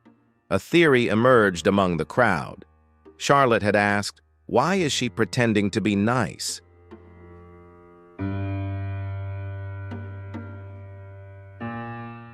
This has never been confirmed, but it doesn't necessarily need to be. The palace, renowned for its silence on internal matters, declined to comment. But behind those closed doors, that moment has not been forgotten. It was the question of a child holding a painful truth, echoing through the gilded halls and creeping into the hearts of a family still haunted by unspoken wounds. For Charlotte, perhaps it was just curiosity. But for those who lived through Diana's years, it carried a meaning far deeper, a ripple from the past.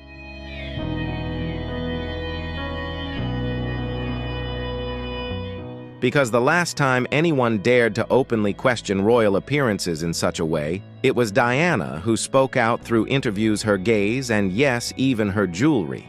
And now her granddaughter is quietly rebelling. Not with sensational headlines, but simply with 6 gentle words. Why is she pretending to be nice? It was not an attack. It was a reflection. A child raised to trust her emotions, simply reacting to something she couldn't name, but clearly felt.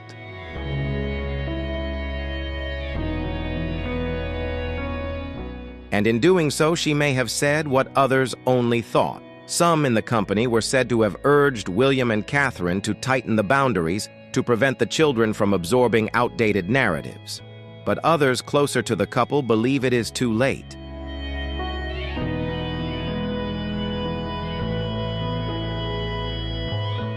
The legacy lives on in Charlotte. Intuition runs deep. The whisper that started it all has now become a quiet symbol, a warning, a change, a moment when the next generation subtly stepped outside the royal mold. And so Diana's voice has found a new home. Not in scandal, not in rebellion, but in a whisper that refuses to be ignored.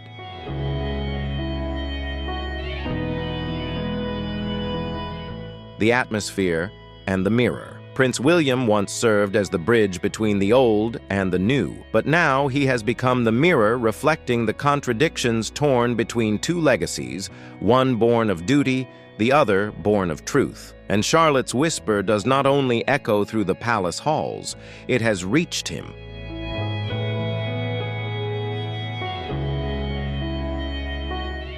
In the days that followed, William was said to be silent, distant, and contemplative. His aides noticed the change. A close source revealed that it wasn't anger.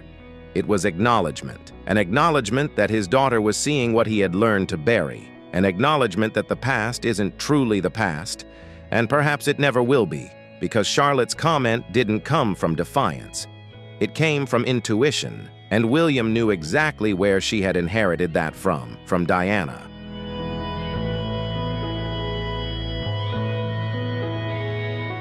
He has spent many years trying to balance the legacy of his mother with the institution she once sought to escape.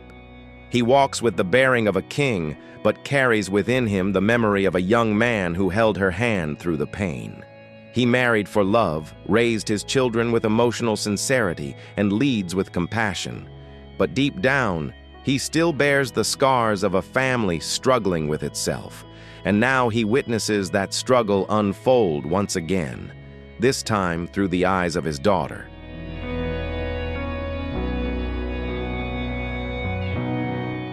William doesn't want his daughter to bear the same burdens. But how can you shield a child from the truth when that truth is evident in family photos?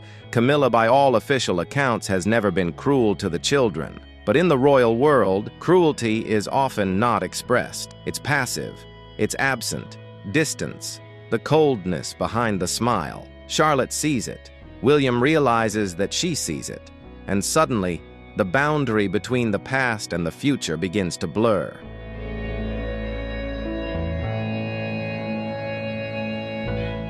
Insiders say that William has become more cautious in his meetings with senior royal members since the whispering incident. He asks more questions, challenges more protocols, and exercises stricter control over who spends time with his children, because he knows what Diana went through. Legacy is not just what you leave behind, it's what you allow to continue. If Charlotte can sense the divide, if at the age of 9 she can recognize which truths sound hollow, then William must decide the path he will lead her down.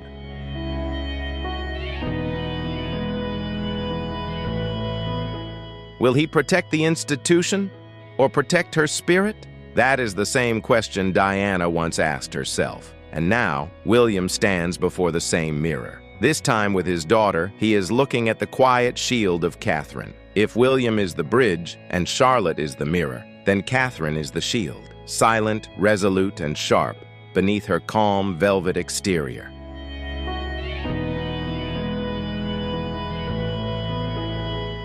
And in the storm of whispers, the legacy and untold truths rising, Catherine's role has never been more important or more difficult.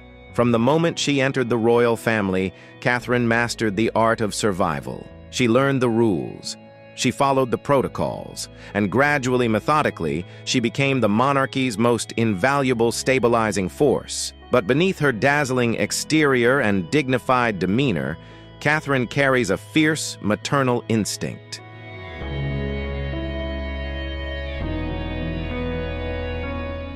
Her top priority has always been her children. And when Charlotte whispered her now famous question, something within Catherine is said to have changed. Those closest to her say she became more cautious, more selective in family gatherings, present more often in meetings with senior royal members. Not to challenge, but to protect, because Catherine understands what unspoken discomfort looks like.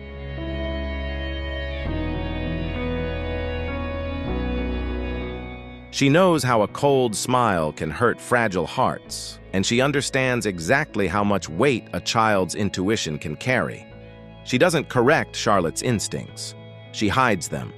It's said that since that incident, Catherine has begun to carefully craft the narrative of Diana, choosing when to speak about her, how to answer difficult questions, and when to let silence speak louder than words.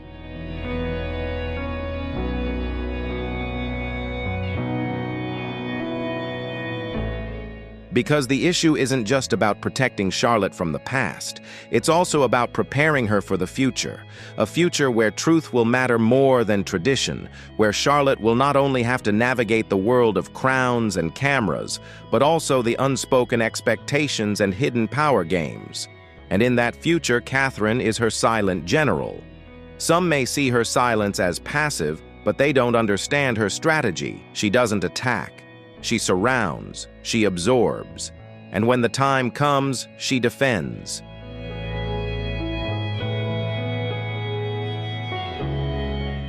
In contrast, Camilla is all calculation and distance.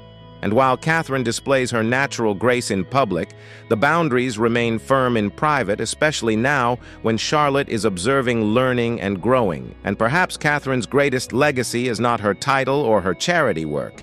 It may be the emotional fortress she is carefully building around her daughter's soul.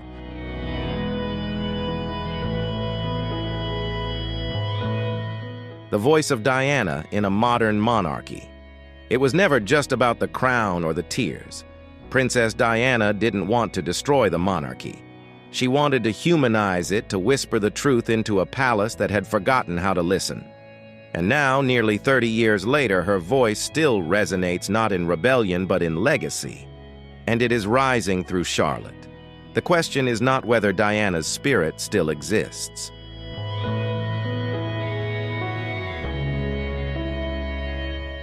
That voice echoes through generations, through William's way of raising his children, through Catherine's protection, and now through Charlotte's quiet defiance.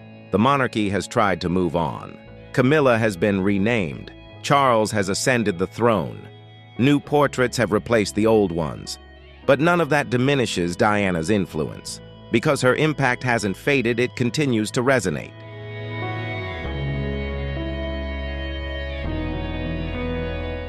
And Charlotte is resonating, not through headlines, not through interviews, but through a glance, a step, a whisper. Diana wore jewelry with meaning. Charlotte wears her name with a clear purpose. Diana questioned the institution from within. Charlotte senses the imbalance without anyone saying a word. And that is what the company fears the most. You can fabricate stories, you can manage reputations, but you can't control what a child sees.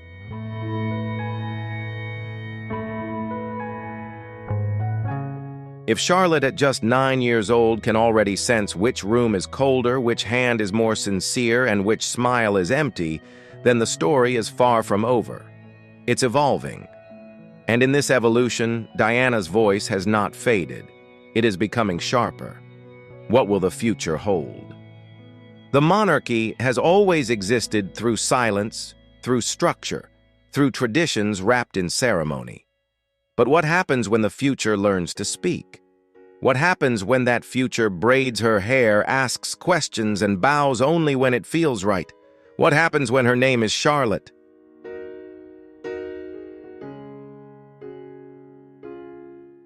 The monarchy now stands on the edge. William is the heir. Catherine is the heart. But Charlotte may be the change they have never seen before because she is not rebellious. She is reflecting.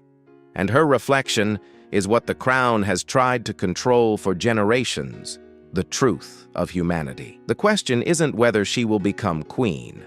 It's how she will become a queen. A woman living in truth like Diana, one shaped in warmth like Catherine, or one weaving through shadows like Camilla.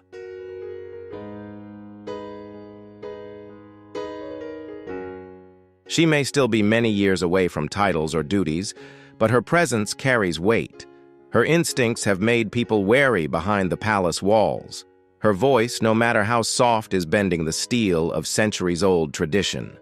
The future is not in the throne. It lies in the child who one day may choose not to sit on it. And if that child has whispered the truth, the crown should listen.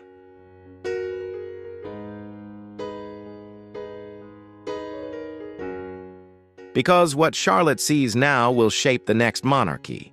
And if Diana's light truly exists, it will burn brightly within her. The crown, the whispers, and the calculations, they've tried to write a new chapter. A chapter where the crown shines untouched by the past. But as each whisper from Charlotte grows louder, that polished story begins to crack.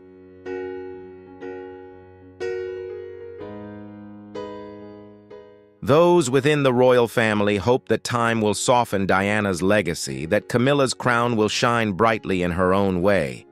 But now the past is not just returning. It is asserting itself through the smallest voices within the family. William knows this. Catherine is wary of it. And Charlotte, she simply reflects it without filter, without fear. And so the monarchy stands at a crossroads.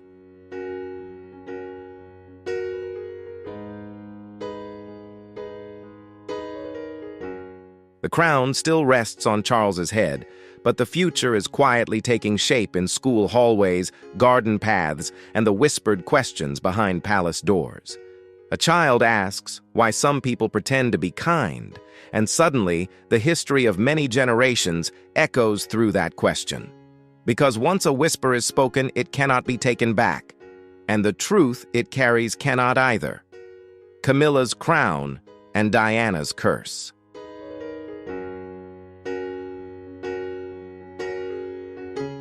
Each royal title holds its own weight, but none is heavier than that of Queen Camilla because her crown is not one given with affection.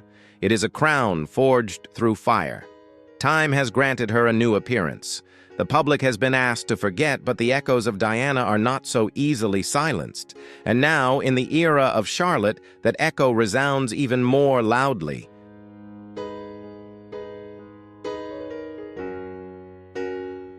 Every event, every gesture is observed with sharper eyes.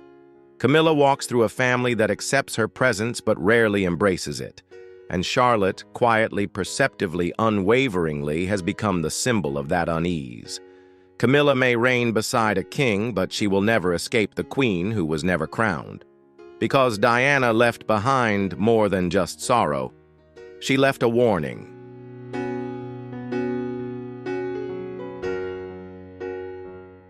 And Charlotte may be the living reminder of that. Legacy cannot be erased. The palace can edit press releases. The crown can touch up portraits, but legacy is not in the title. It lies in the truth, and Charlotte is the truth. Wrapped in silk, equipped with instinct, she doesn't choose sides, she simply sees what is.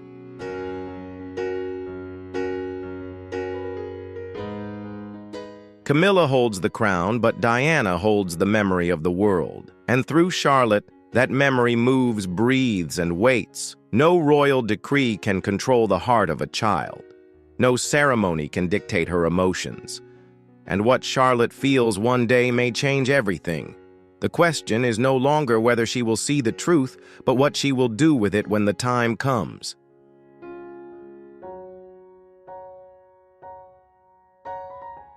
Because Diana's story is far from over, and Charlotte may be the one to write its ending.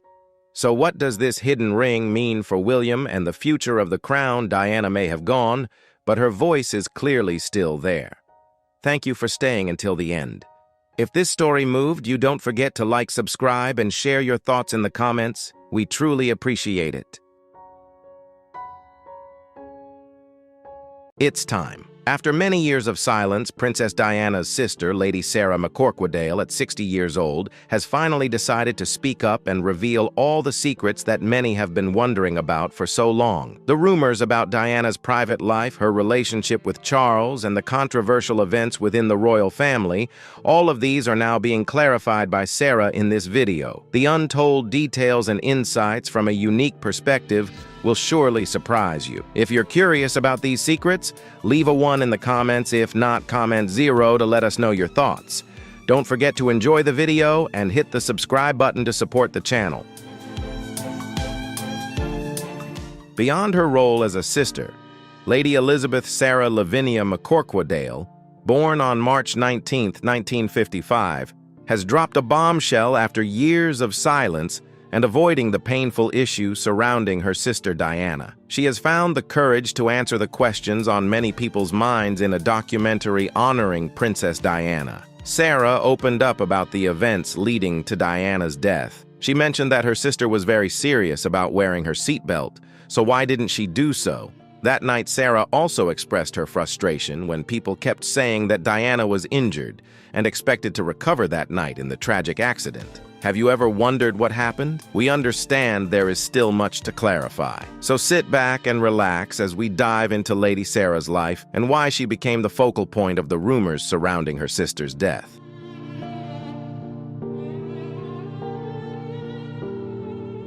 Sarah McCorquodale is the eldest of 4 children born to a member of the British aristocracy. She is 2 years older than Jane Fellows and 6 years older than Diana. Their parents were John Spencer and Frances Shand Kidd. The Spencer siblings grew up around the royal family as 4 of their grandmothers served as ladies-in-waiting to Queen Elizabeth. Sarah and her siblings lived at Park House, a rented home on the Queen's estate at Sandringham. Sarah and Diana shared a good relationship, with many believing that Diana viewed Sarah as a hero. However, their relationship with their parents was unstable. Their parents couldn't resolve their issues, leading to separation and divorce in 1969. Sarah's mother, Frances, longed for freedom and quickly remarried Peter Shand Kidd.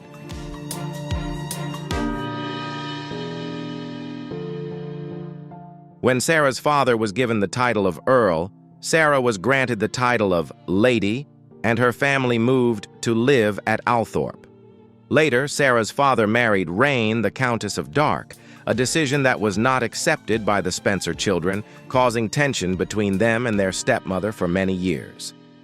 Sarah filled the gap in Diana's life, helping her adjust to having a new stepmother. Although Diana admitted she didn't like her stepmother and had an unstable childhood, Sarah did her best to support her. But did Sarah, who always wanted the best for her sister, truly lead Diana down a dark path?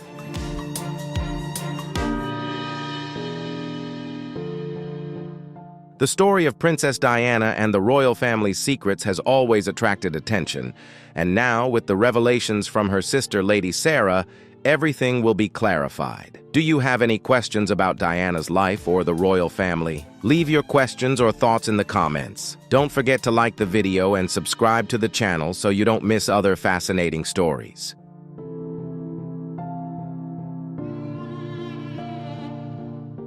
Before Diana became one of the most famous figures in history, she was an ordinary girl. Diana was homeschooled under the supervision of her governess, Gertrude Allen. She only began formal schooling when her father believed she could take care of herself. Diana attended Sillfield Private School in Norfolk, and later went to Riddlesworth Hall, an all-girls boarding school. At the age of 9, Diana was allowed to join her sisters at West Heath School in Sevenoaks, where she learned to build charisma and became one of the outstanding students due to her community spirit. After completing her education at 16, Diana wanted to try everything. She loved music and became a talented pianist. Diana also enjoyed swimming, but what she loved most was learning ballet and tap dance. She once said that if she weren't a princess, she would have loved to become a dancer.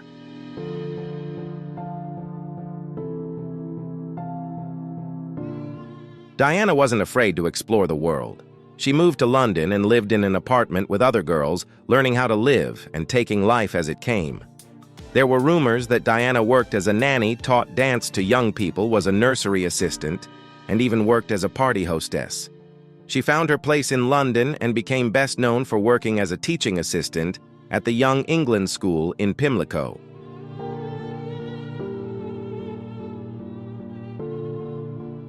A while later, Diana lived with Sarah. It was during this time that Prince Charles entered Diana's life. Sarah was the one who introduced Diana to the prince during a visit to the Spencer family home at Althorpe in 1977, when Diana was 16 and Charles was 29.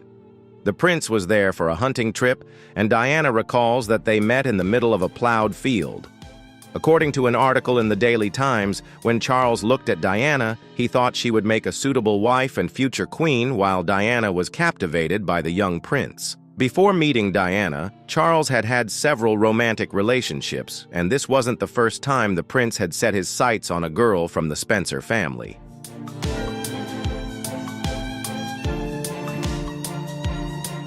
In 1981, they began dating in 1980.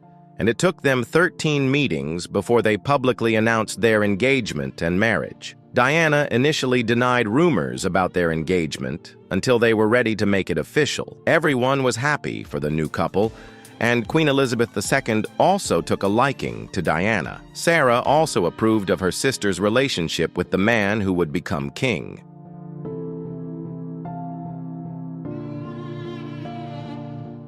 After their engagement, Diana gave up her job as a nursery teacher's assistant and temporarily lived at the Queen's mother's residence, Clarence House. She later moved to Buckingham Palace, and their wedding in July 1981 was held at St. Paul's Cathedral. It became one of the most watched events in history, with over 750 million people tuning in to watch the fairy tale wedding on television, and thousands of people lined the streets hoping to catch a glimpse of the couple.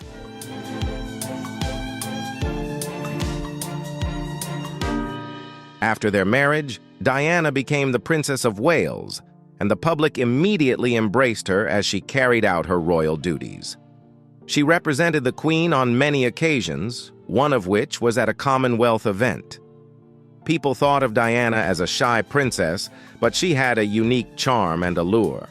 She had a kind heart and dedicated much of her energy to charity work, including campaigns against the stigma surrounding AIDS patients, which drew attention from many. The Princess of Wales was seen alongside AIDS patients, treating them with kindness to change the public's perception of the disease. She also advocated for the removal of landmines and joined the International Red Cross.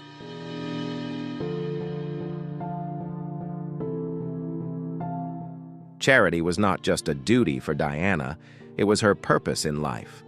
Her smile, kindness, and demeanor won the hearts of many. Diana was not just the Princess of Wales, she was the princess of people's hearts. She was not a beautiful woman who sat back waiting to be served, but a woman who loved to take the initiative and get things done.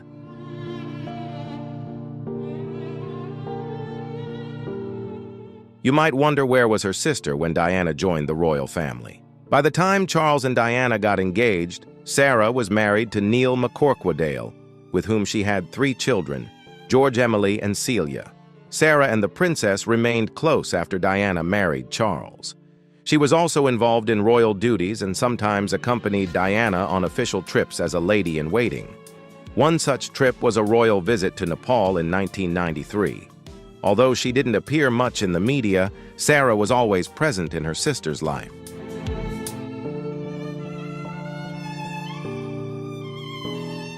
There were rumors that the affair between Charles and Camilla had started before and continued throughout their marriage. It seemed that everyone knew about this relationship, which made Diana start to realize her husband's romantic history. The princess began to look at things from a different perspective, and this was one of the hardest challenges she had to face. Charles's response, when asked about love in a previous interview, shocked Diana and everyone else. When asked if they were in love, Diana quickly and happily said yes, while Charles coldly replied, "Whatever love means." At the time, it seemed strange, but only later did Diana understand that she was not the only woman in Charles's life.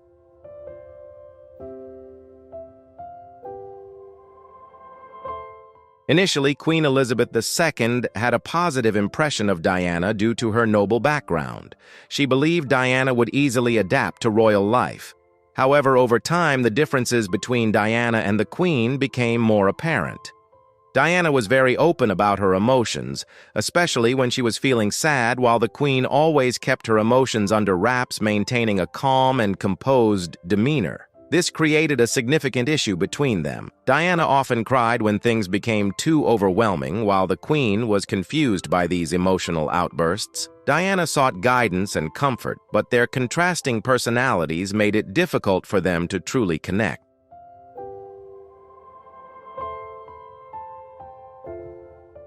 When Diana suddenly passed away, the Queen's calm response was seen by many as distant and indifferent. People expected a stronger emotional reaction from her, but in her speech at Diana's funeral, the Queen revealed her true feelings, praising Diana as an extraordinary and talented woman.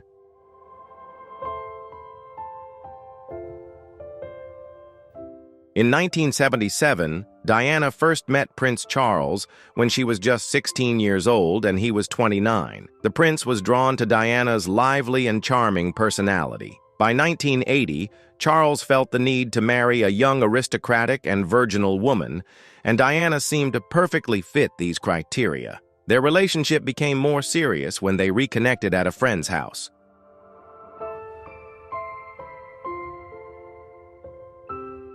However, even before they married, Charles maintained contact with his ex-girlfriend Camilla Parker. Diana felt uncomfortable with this relationship, as Charles continued to communicate with Camilla despite being engaged to her. Nevertheless, Charles felt jealous of the attention Diana received from the public. Crowds would always gather to meet Diana, while if they encountered Charles, they sometimes felt disappointed. Their relationship faced many issues right from the start.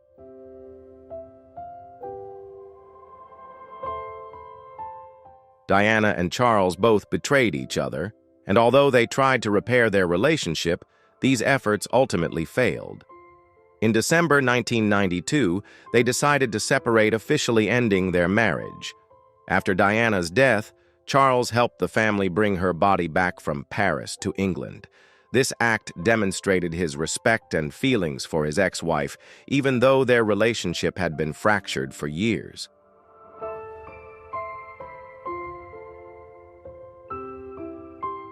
Prince Philip, Charles's father, was one of the few members of the royal family to marry someone outside the family rather than being born into it.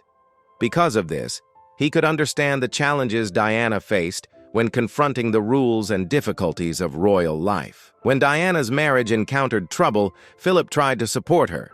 In letters from 1992, he offered help, provided advice, and supported Diana in dealing with her marital issues.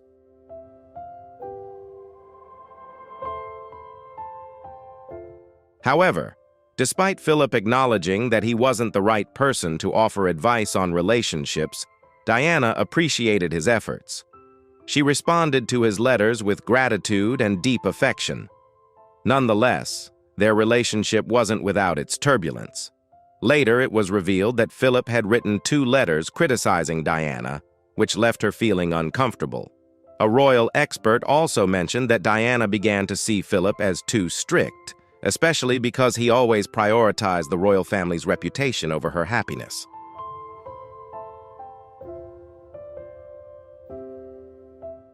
When Diana and Charles got engaged, Charles revealed his previous relationship with Camilla Parker. Initially, Diana and Camilla had a fairly normal relationship. Camilla was simply considered one of Charles's friends, and she even attended one of the first public events of Diana and Charles in 1980.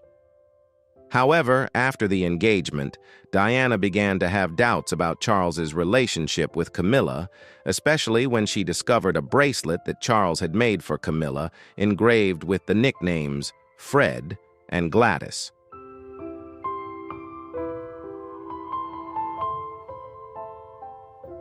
Diana's anxiety grew even more when she discovered clear signs of infidelity. On one occasion, Diana confronted Camilla at a party, questioning her about the relationship with Charles. Although Diana expressed her feelings openly, the relationship between Charles and Camilla continued causing Diana immense pain.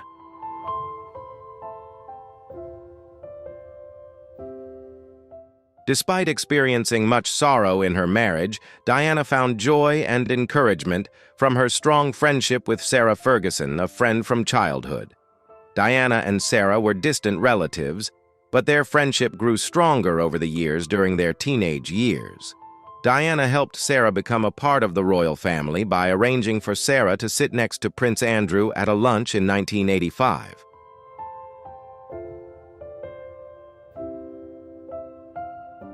Diana unintentionally became the catalyst for the romantic relationship between Sarah and Andrew, and a year later they got married. After Sarah joined the royal family, her bond with Diana grew even stronger as they navigated the challenges of royal life together. A 1987 skiing trip between Diana and Sarah became a memorable moment as they playfully frolicked in the snow, causing photographers to smile, although it didn't please their husbands.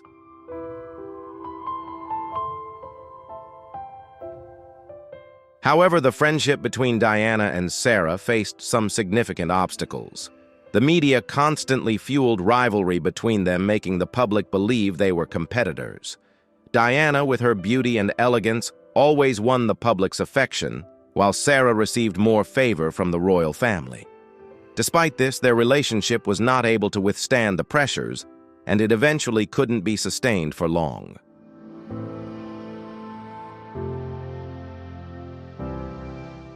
Sarah began to suspect that Diana had revealed details about her private vacation after the divorce. The situation became more tense when Diana stopped communicating with Sarah, especially after she mentioned an issue with her foot caused by Sarah's shoes in her autobiography. When Diana passed away, they had not spoken to each other for a year, leaving their relationship to end in regret.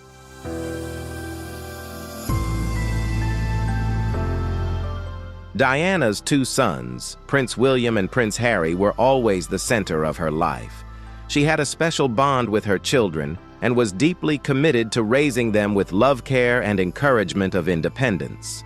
She wanted them to understand not only that they were royal, but also that they could blend into ordinary life outside the palace.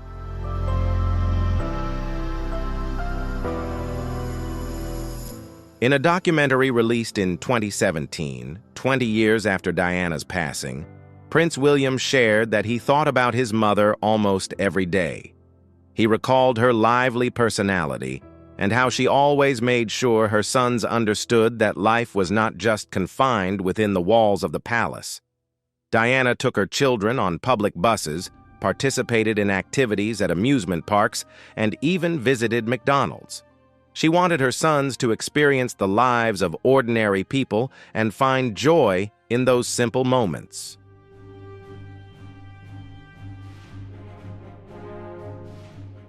Diana wanted to ensure that her sons knew they would always be loved no matter what happened.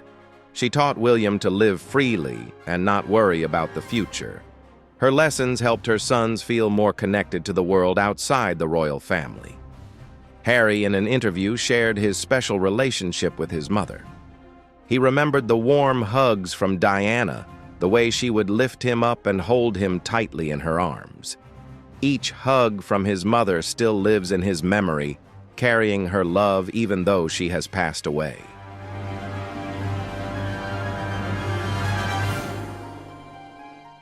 Harry also recalled that Diana always encouraged him to live joyfully, but to be cautious and avoid getting into trouble. He remembered her words and the comforting feeling from those hugs, the loving moments that he still felt, even as time passed.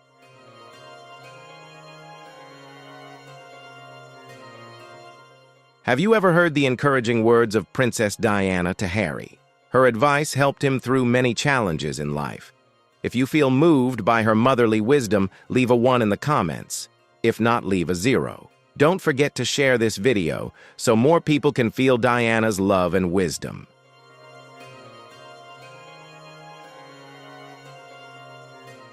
Diana's sudden death in 1997 left a deep pain for her 2 sons, with William being just 15 and Harry 12 years old. This loss was an immense sorrow as they lost their mother at such a young age. Harry expressed that he still longs for his mother's presence every day, and despite the passage of time, he continues to remember Diana, the wonderful mother he will always love.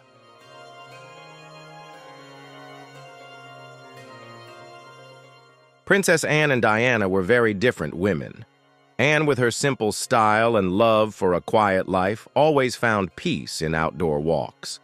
She kept the same hairstyle for over 50 years and valued her privacy. Anne led a life that was low-key, in stark contrast to Diana's spotlight and glamour in royal life. These differences created fascinating contrasts in their personalities and lives.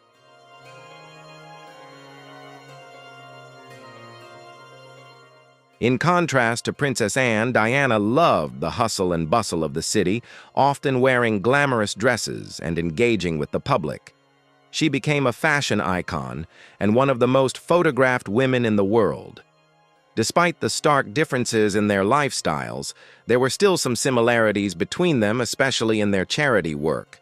Both were deeply committed to their charitable endeavors and dedicated themselves fully to these causes.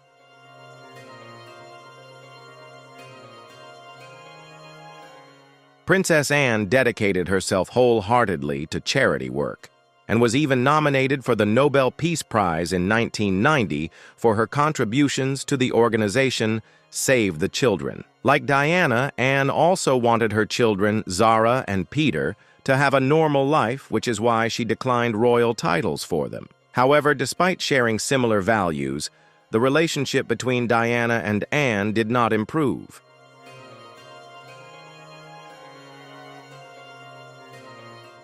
According to some royal sources, Anne once viewed Diana as overly sensitive and childish. Their conversations often took place in awkward and uncomfortable atmospheres. Sensing this distance, Anne began to avoid her brother's wife. The situation worsened when Diana decided not to attend the christening of Anne's daughter, citing her busy schedule. This decision only widened the gap between the two, and their relationship never improved.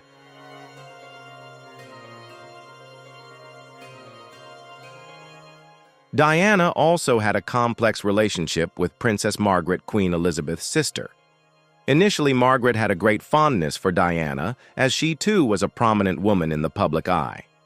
Margaret empathized with the challenges Diana faced and offered support and advice during difficult times in her marriage to Prince Charles.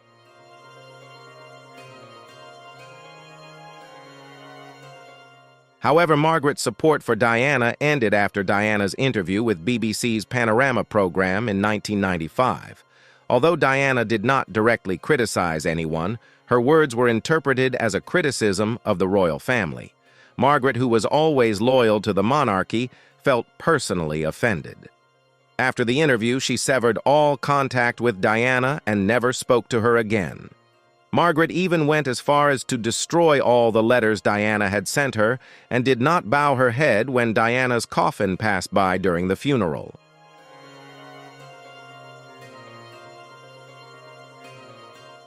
The Queen Mother had a complicated relationship with Diana. Before Diana married Prince Charles, the Queen Mother had been close friends with Diana's grandmother, Lady Fermoy, for over 30 years. Some believe that Lady Fermoy played a key role in arranging Diana's marriage to Charles, while the Queen Mother herself thought that Diana would struggle to adapt to the strict royal protocols and other unusual traditions. Initially, the Queen Mother was kind to Diana, understanding that a young woman would find it difficult to integrate into royal life. However, this relationship inevitably became complex and strained.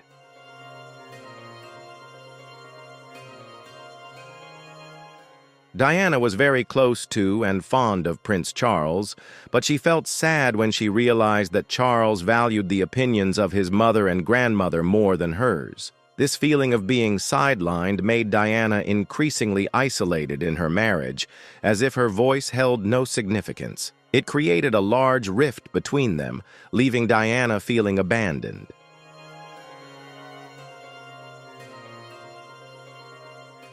After Diana's death, there was a strange connection between her and the royal women. As there was no funeral plan specifically for someone as young as Diana, the palace used the Queen Mother's funeral plan. Despite this, Diana had a grand funeral with ceremonies arranged in advance, even though the plan had originally been intended for someone else. The Queen Mother, who lived nearly 5 more years, passed away in 2002 at the age of 101.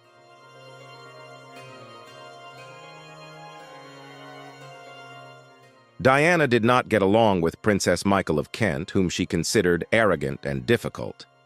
Princess Michael, with her haughty personality, was often referred to as the bossy princess, a nickname that may have originated from Princess Anne.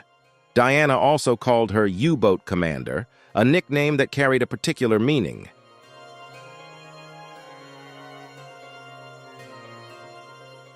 In 1985, it was revealed that Princess Michael's father had supported the Nazis during World War II as a senior officer in the SS. Although Princess Michael claimed that she was unaware of her father's past, this revelation sparked considerable controversy.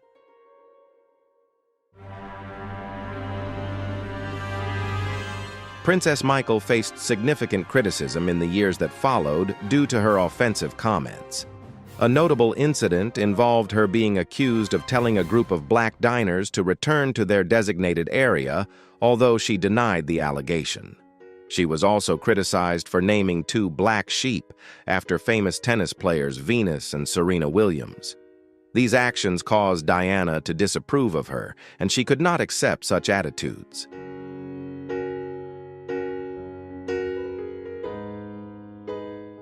Diana faced many challenges while living in the palace. Many members of the royal family, such as Princess Anne and Princess Margaret, adhered to tradition and disapproved of Diana's modern approach. Figures like the Queen Mother and Princess Michael had opposing views on Diana, creating internal conflicts that were impossible to reconcile.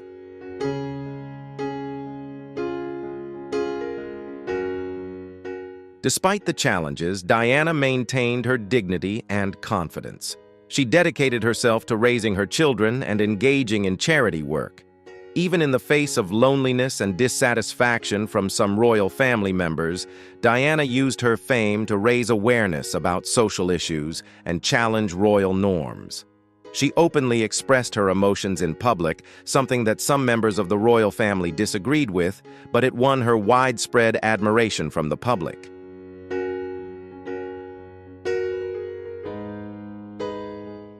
Diana's time in the royal family was not just filled with glamorous events and media attention.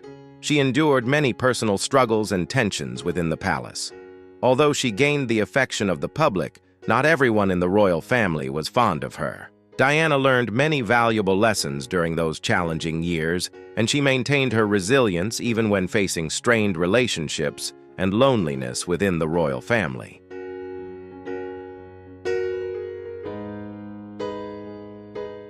There were many questions surrounding the Princess of Wales after her death, as many believed it was a planned attack. Dodi's father alleged that his son and Diana were murdered, as there was nothing natural about their accident. There were also controversies that Diana had been under surveillance by the U.S. before her death.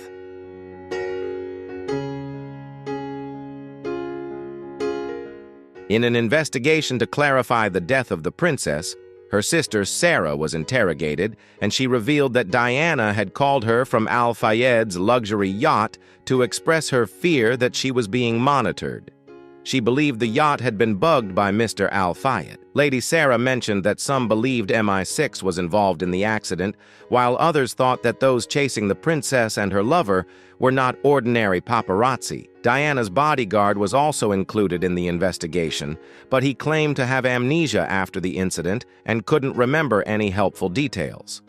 They also discussed the driver Henri Paul, with controversies suggesting that he was under the influence of alcohol and illicit substances. The investigation later concluded that no foul play led to the accident in August 1997, but Henri Paul's recklessness resulted in the deaths of Princess Diana and Dodi Fayed.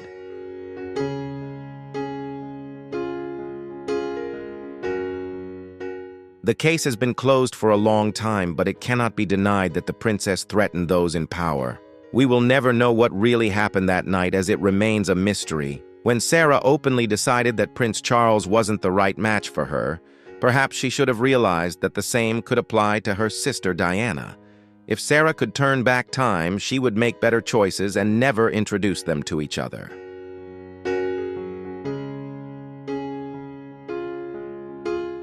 Diana was a strong and kind-hearted woman, but she lived a sad life. She deserved love for the immense care she showed to others.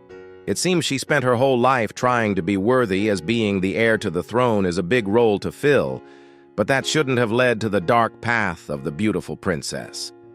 Her beauty, captivating smile, and generosity will forever remain in the hearts of many. The world may miss her presence, but you know who misses her more: Prince William and Prince Harry.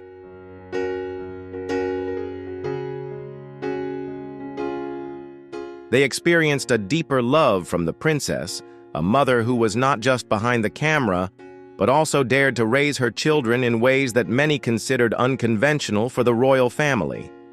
She never missed an opportunity to be a part of their lives, even with her busy charity work. She helped her children see a world beyond the palace walls and taught them what a normal life without royal titles looked like.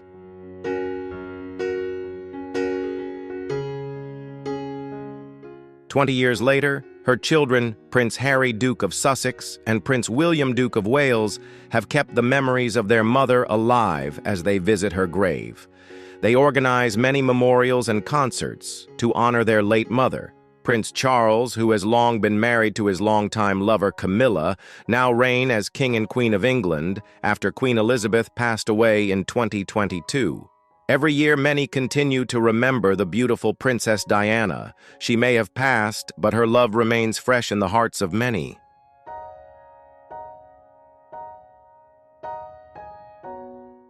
Thank you for watching this video. The revelations from Lady Sarah will surely make you rethink many things about Princess Diana and the royal family. We'd love to hear your thoughts, so please share your comments and questions below the video. Don't forget to like, share, and subscribe to the channel so we can explore more fascinating stories together. See you in the next video.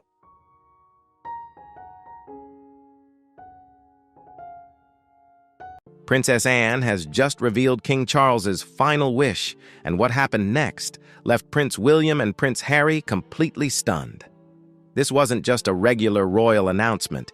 It was a turning point that took place behind closed doors at Windsor Castle. In a room filled with tension, Anne stood up and delivered an unexpected message that could shake the very foundation of the royal family. What exactly did King Charles request? And why did it leave his two sons so deeply shocked? If you think this moment changed everything, comment 1. If you're still surprised or unsure about it, leave a 0. I'd love to hear your thoughts. Now enjoy the video, and if you love these royal stories filled with mystery and emotion, don't forget to subscribe to support the channel.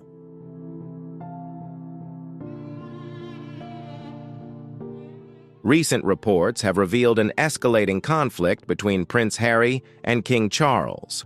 The king summoned the entire family to Windsor Castle, but instead of addressing the matter directly, he delegated the task to Princess Anne, who was entrusted with delivering a crucial message that could change everything. Meghan was absent, and Harry arrived alone. The atmosphere in the room was tense as old wounds quietly resurfaced.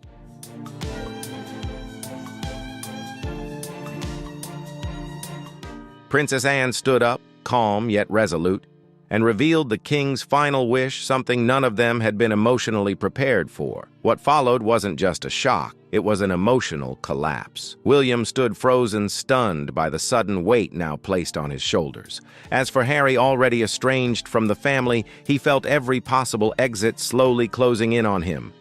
Voices grew sharp, tension filled the room, and at that moment an undeniable truth emerged. Everything was about to change forever.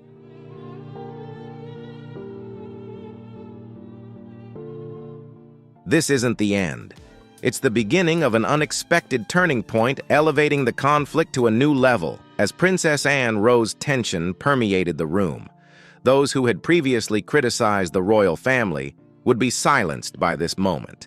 There was no ceremony, no embellishment, just a chilling truth that shook long-standing traditions. Anne, as the only person King Charles trusted, spoke not merely as a princess, but as the one tasked with delivering a message that could permanently reshape the future of the royal family. That moment wasn't just a transfer of power, it was a monumental test for every family member. With each word spoken, long-hidden fears and conflicts surged. And no matter how anyone reacted, one thing was certain: this change was irreversible. There was no going back for anyone.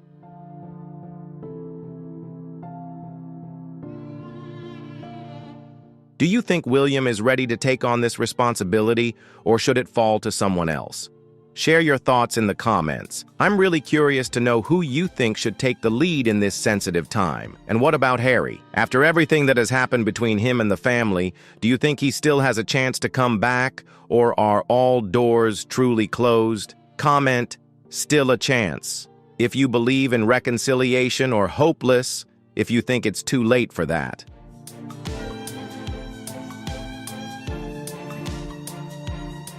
What Princess Anne revealed wasn't just a statement, it was a verdict. King Charles, despite his health weakened by illness, maintained a clear awareness of the throne's fragility, making a vital decision. His choice didn't stem from emotion or favoritism, but from a deep understanding of the challenges the monarchy had faced for decades: divorces, scandals, and serious accusations. He knew that for the dynasty to survive, the next step wasn't merely about maintaining peace. It required a clear vision and strategy to overcome difficulties and restore the royal family's prestige.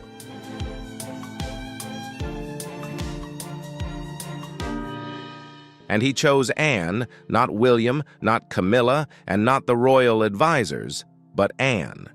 Because in a family where the truth was always hidden, she was the only one who never tried to evade it. Her words seemed gentle, but they carried a ruthless weight. King Charles's final wish wasn't to hand everything over to William as many had assumed. The story of a future king inheriting all now seemed too predictable, too old-fashioned. Charles's decision defied all expectations, creating a massive shift and opening an unexpected new chapter in royal history.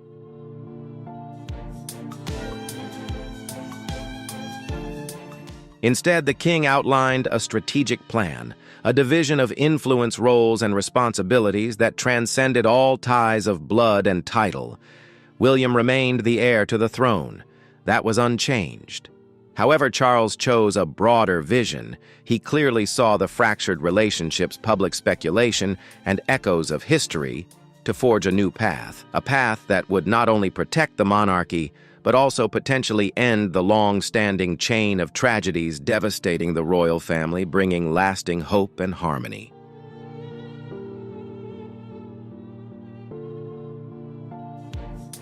For Harry, this decision was a profound shock. It didn't erase him, but it also didn't restore his former status. He was placed in a position unprecedented in royal history, acknowledged yet always out of reach.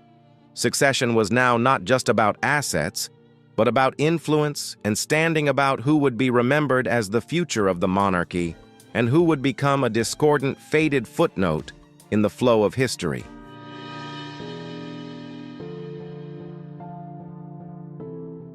Anne stressed that this decision wasn't born from personal hatred or resentment. It was made for the survival and stability of the monarchy. In that room laden with historical weight, she announced her brother's verdict, not just for his two sons, but for the future of the entire royal family. Her straightforwardness, once deemed too harsh, now became the only weapon capable of cutting through the layers of tension and conflict that had accumulated over time.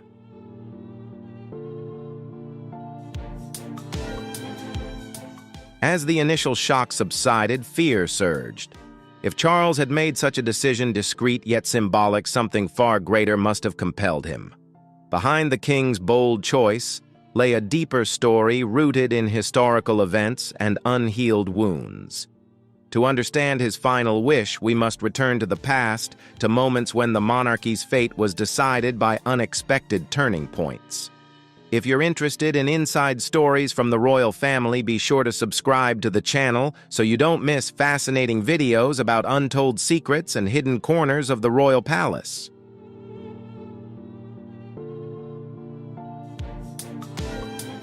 Charles's path to the throne was never a given, but rather the result of silent sacrifices, challenging scandals, and the heavy duty he always bore without complaint.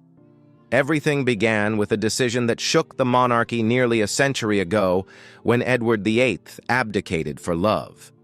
This decision wasn't just a personal turning point, it created a domino effect completely altering the fate and form of the British royal family, opening up paths no one could have predicted.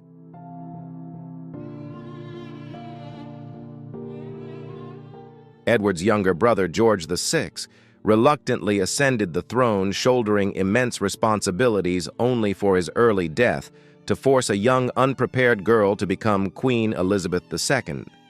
She went on to have the longest reign in British history and became a symbol of stability, a steadfast role model for subsequent royal generations, including her son, Charles. From a young age, Charles witnessed his mother bear that monumental burden, and he also felt the loneliness, sacrifice, and silent pain that responsibility brought.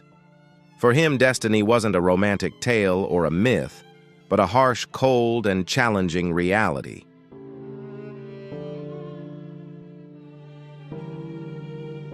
The moment for Charles to ascend the throne seemed to take forever, as the world around him constantly changed, and he remained under intense public scrutiny, every action and word examined. But finally, that moment arrived against a backdrop of a fractured monarchy, a divided family, and eroding public trust.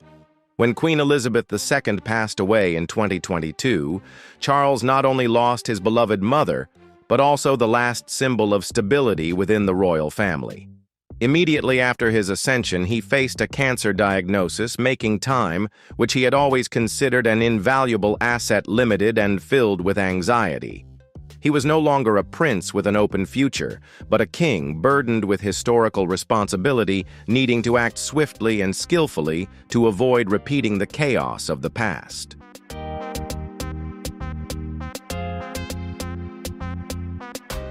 In that tense and high-pressure environment, Charles faced unprecedented challenges. He had to simultaneously maintain the image of a steady leader in public while also managing internal conflicts and protecting the monarchy's reputation amid an incessant media onslaught. He clearly understood that the throne wasn't just a symbol of power, but also a heavy burden of responsibility demanding innovation and adaptability to ensure the monarchy's survival in the 21st century. Charles was forced to find a balance between preserving tradition and embracing modernity, between royal solemnity and public accessibility, aiming to forge a royal image that was not only respected but also approachable, beloved, and understood in this new era.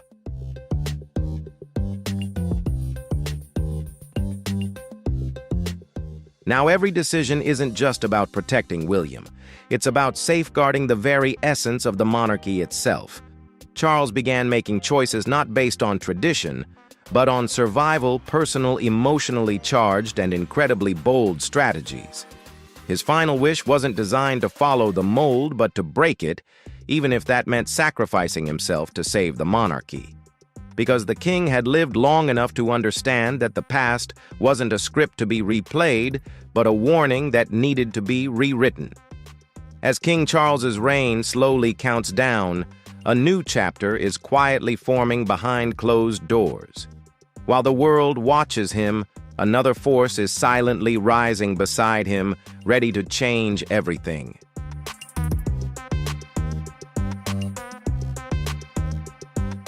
In the twilight of a king's final years, a new foundation is quietly, deliberately, and irreversibly being laid.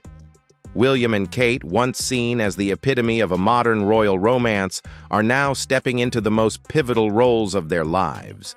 Not through grand pronouncements, but through responsibilities quietly transferred behind palace doors. With every public appearance, every diplomatic meeting, every royal duty, they're not just representing the crown. They are preparing to inherit and bear its weight. Even before Charles's illness forced everyone to confront reality, this transfer of power had already quietly begun. Especially Kate, who has gradually moved into the very center of royal life. Not because she was asked to, but because the monarchy needed her to step up.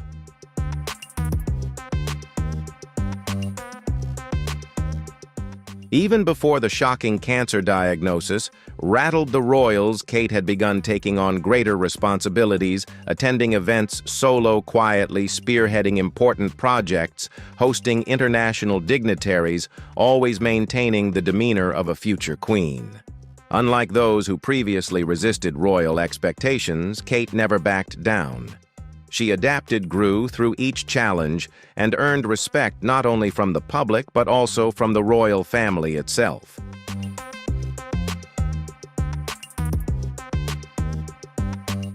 Behind the scenes, Operation Menai Bridge, the code name for King Charles's succession plan, has been in motion for a long time.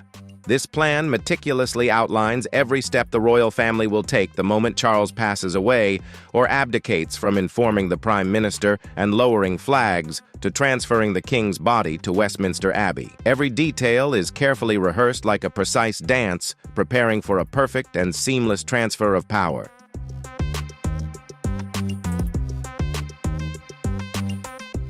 However, some things can't be rehearsed emotions and the weight of the legacy the next generation must bear. For William and Kate, that moment is no longer distant. It's drawing closer every day. What the public sees is perfection, but behind that surface are immense sacrifices. Kate's world may have shrunk in terms of personal space, but it has expanded in stature. Although her schedule revolves around royal duties, her heart remains with her children. She has to find a way to balance being a mother, a wife, a public figure, and a queen in training. Yet she maintains her composure to the extent that she was once directly praised by Queen Elizabeth. And now that composure isn't just a cherished quality, it's essential for facing the future ahead.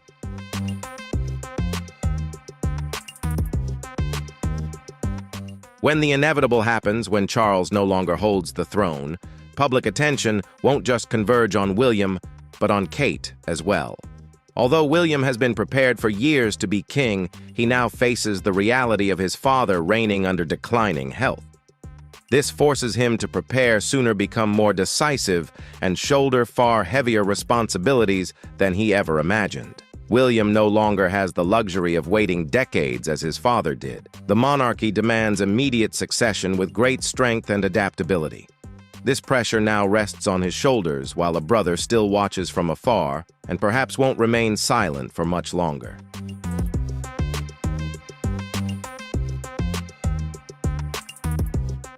Prince Harry, despite living thousands of miles away in another country, couldn't avoid being pulled back into the heart of the royal family's upheavals, especially after the king's crucial final decisions. For years, Harry had tried to build a private life, seeking personal freedom separate from the spotlight of the throne he was born into. He chose to live authentically and find peace rather than remain tied to the titles and lavish life that royalty offered.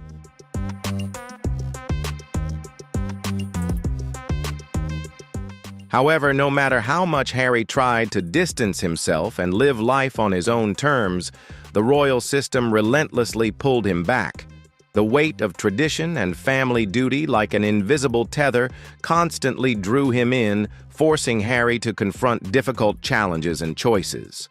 Internal conflicts, public scrutiny, and external pressures ceaselessly converged on him, placing him in a position no one in the royal family could entirely escape.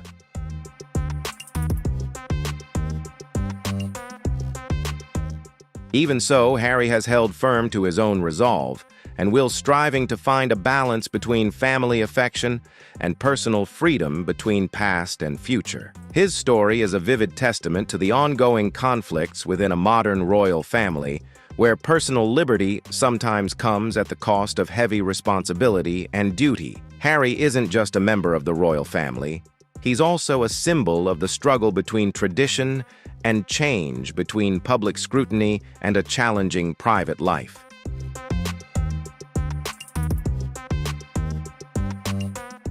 Now, with King Charles's health declining and the royal machinery silently shifting, Harry finds himself trapped between two identities, a brother who walked away and a brother who can never fully escape. As Charles's final decisions begin to impact the entire family, all eyes turn to the Duke of Sussex, wondering if he will return to the eye of the storm or if he will be the one to ignite it.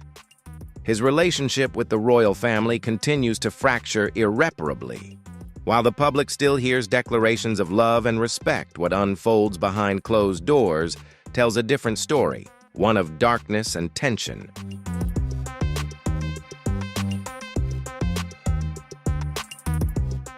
Prince Harry and Prince William haven't truly spoken for years, with wounds unhealed since Meghan joined the family, the dramatic royal exit, and the explosive Oprah interview.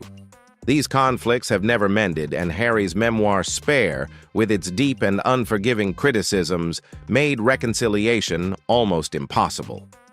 However, few know that Spare isn't the whole story. A source close to Harry reveals that a second manuscript exists longer and containing many previously unreleased revelations. This draft remains under wraps, much like Harry himself, awaiting the opportune moment to bring it to light.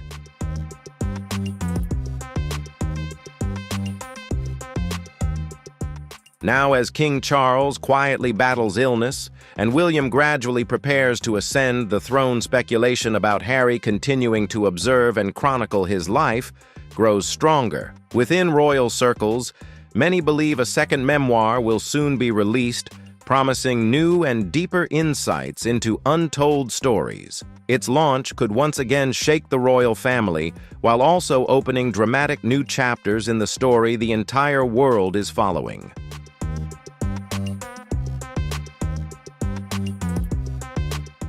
This time the book will be released after Charles's death, and unlike Spare, it won't be overshadowed by grief. Instead, it will be sharp, uninhibited, and potentially lead to irreversible consequences. However, Harry remains hesitant, hoping for a chance at reconciliation, but if that doesn't materialize, could he ever return to royal life under William's reign? This is the question echoing within the royal family, and one that no one can answer right now.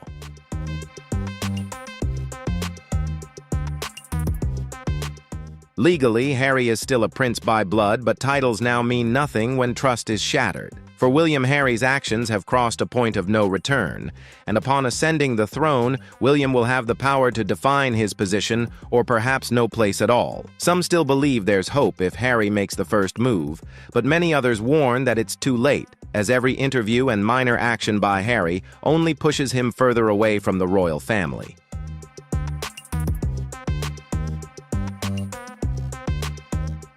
The big question is whether Harry will return or burn the final bridge. The answer doesn't just depend on Harry's wishes, but on William's judgment. The next chapter of the monarchy is no longer being written based on Charles's compassion, but is slowly being shaped in William's shadow, the one preparing to step into true leadership. According to inside sources, William's first move might be to fully strip Harry and Meghan of their HRH titles, with no half-measures, ambiguity, or leniency. The crown isn't just a title, it's power, and William seems ready to wield it.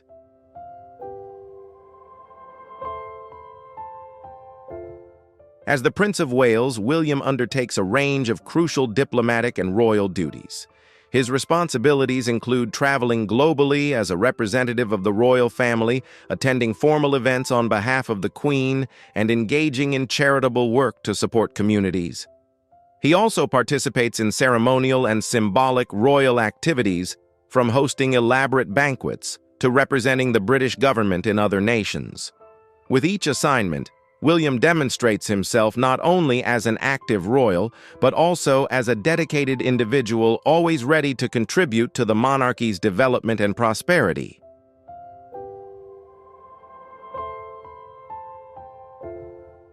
For example, during their visit to Caribbean nations in spring 2020, William and Kate received a warm public welcome. However, the trip wasn't without its challenges, including criticism from Jamaica's Prime Minister regarding the Queen's role as head of state, along with protests in Belize that altered the royal itinerary. Despite these hurdles, William and Kate left a strong impression due to their steady presence and sense of duty throughout the trip, demonstrating dedication and professionalism even in difficult circumstances.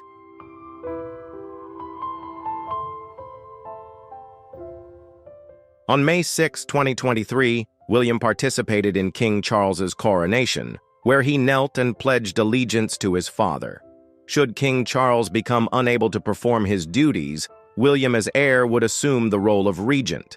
While he wouldn't have the power to alter the line of succession, the regency would allow William to carry out most of the monarch's responsibilities, including diplomatic obligations and crucial decisions concerning the nation and the royal family.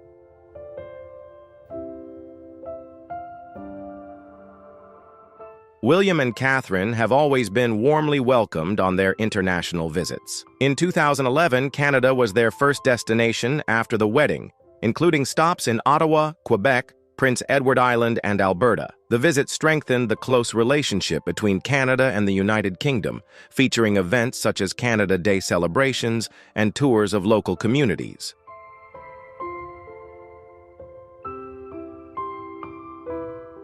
In 2012, they embarked on a tour of Southeast Asia and the South Pacific to mark the 60th anniversary of Queen Elizabeth II's reign, visiting Singapore, Malaysia, the Solomon Islands, and Tuvalu.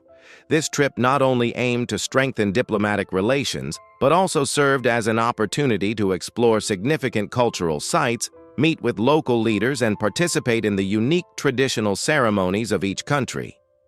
Through this journey, the close ties between the United Kingdom and the countries in the region were highlighted, while also promoting cooperation and mutual understanding across various areas.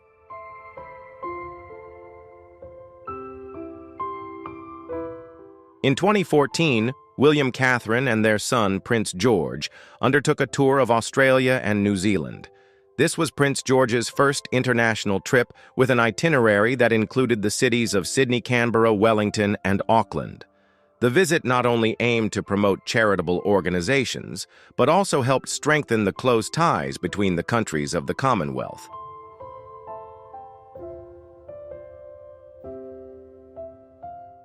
In 2016, the couple visited India and Bhutan, with notable stops at Kaziranga National Park and the capital city Delhi. During the trip, they met with senior leaders, introduced important conservation initiatives, and participated in traditional festivals celebrating India's rich cultural heritage. In Bhutan, they had a warm meeting with the Bhutanese royal family, strengthening diplomatic ties between the two countries.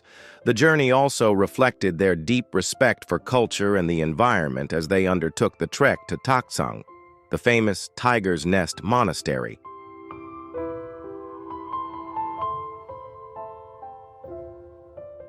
In an effort to strengthen diplomatic relations in the post-Brexit context, William and Catherine undertook a visit to Germany and Poland in 2017. Their itinerary included the cities of Berlin, Heidelberg, Warsaw, and Gdansk. At each stop, they actively participated in distinctive cultural events, visited important historical sites, and met with government leaders to foster greater cooperation and mutual understanding between the countries.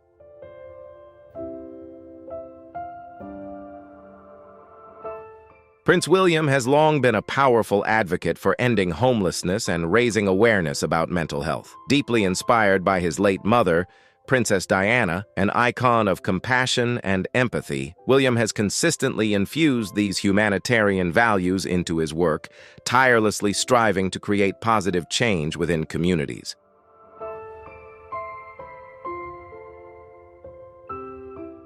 The Royal Foundation, established by Prince William and Prince Harry in 2009, stands as a clear testament to William's strong commitment to supporting those facing challenges with mental health and homelessness. The foundation has become a vital platform driving numerous meaningful projects and campaigns aimed at improving lives and raising public awareness about these sensitive issues. One of the foundation's most prominent initiatives is the Heads Together program, launched in 2016 and co-founded by William, Catherine, and Harry. This program not only seeks to eliminate stigma and prejudice surrounding mental health, but also encourages open dialogue, fostering a more compassionate and understanding community. In doing so, it contributes to building a supportive and accepting environment for people struggling with mental health challenges worldwide.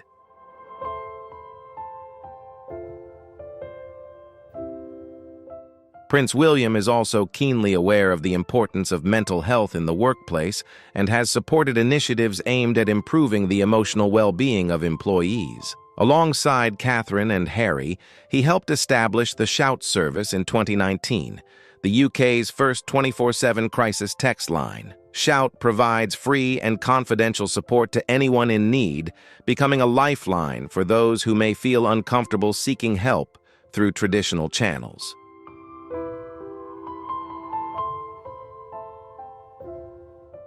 Tackling homelessness is a cause very close to Prince William's heart. He has carried on the legacy of his mother, Princess Diana, who was a patron of the organization Centrepoint and often took her children to visit support centers. William also gained first-hand experience by spending a night sleeping outdoors, witnessing up close the hardships faced by homeless individuals. These experiences have motivated him to actively lead initiatives aimed at helping homeless families and individuals achieve better lives.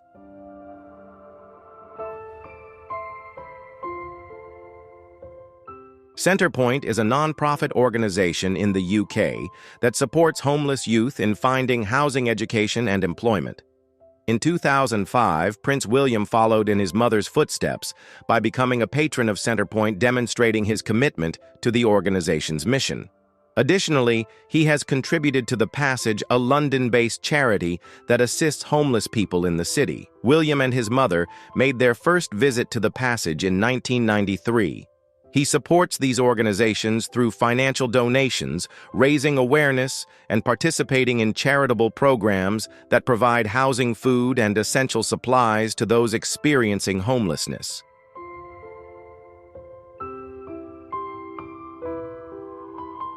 Prince William and Prince Harry were once very close, bonded like best friends through shared childhood experiences and the pain of losing their mother. Their relationship was built on a mutual commitment to community service and deep empathy following the death of Princess Diana. However, in recent years, the two brothers have begun to follow separate paths, developing different careers and personal goals, which has led to emotional distance and differences in perspective.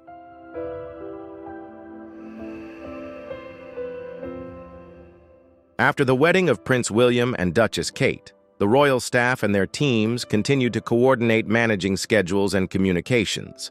However, the relationship between the two brothers began to change after Prince Harry married Meghan Markle in 2018. In January 2020, Prince Harry and Meghan Markle, senior members of the royal family, announced their plan to step back from royal duties. They decided to reside in California, pursue financial independence, and live a more private life.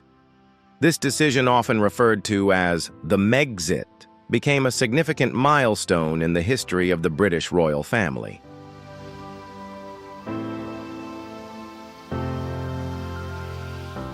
Reports indicate that the Sussexes' move to North America and their stepping back from royal duties caused dissatisfaction and tension within the family.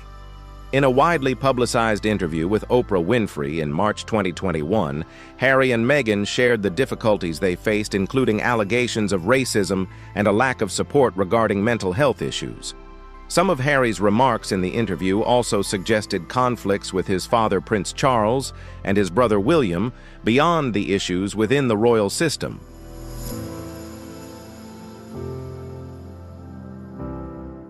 However, since the controversial interview, Prince William has shown restraint by refraining from publicly discussing his relationship with his younger brother. At significant events, such as their father's coronation in 2023, William did not mention Harry in public, clearly maintaining a distance in the media. According to reliable royal sources, William still harbors deep frustration and disappointment toward Harry for his decision to leave the royal family and for making their personal disagreements public. This has greatly diminished the chances for the brothers to reconcile and rebuild their relationship, making an already complex bond even more fragile and uncertain in the near future.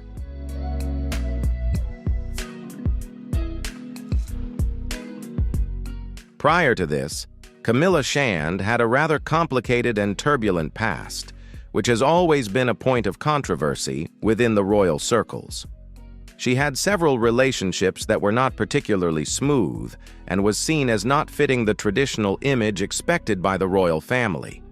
This past, along with the age difference between her and Charles, became a significant barrier, causing many within the royal family to doubt Camilla's suitability as the future king's consort. These suspicions and prejudices made the relationship between Camilla and Charles not just a matter of romance, but also a major challenge in terms of reputation and royal tradition.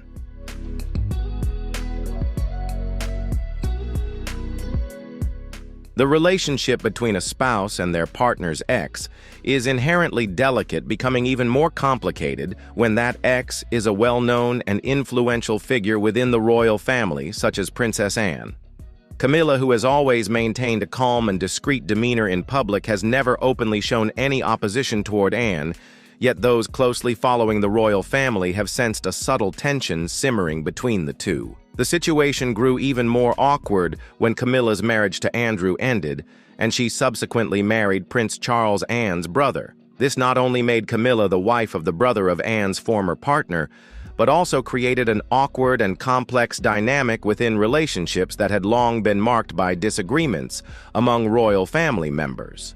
Camilla's emergence as Charles's wife further stirred uncomfortable emotions and significant challenges, intensifying the already tense atmosphere within the family like never before.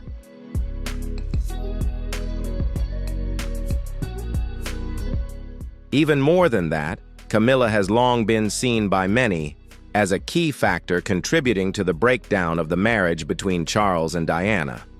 Diana was deeply beloved by the public, and her memory remains vividly alive in people's hearts. Because of this, Camilla's presence and role within the royal family have stirred a wide range of complex emotions, from suspicion and opposition to gradual efforts toward acceptance.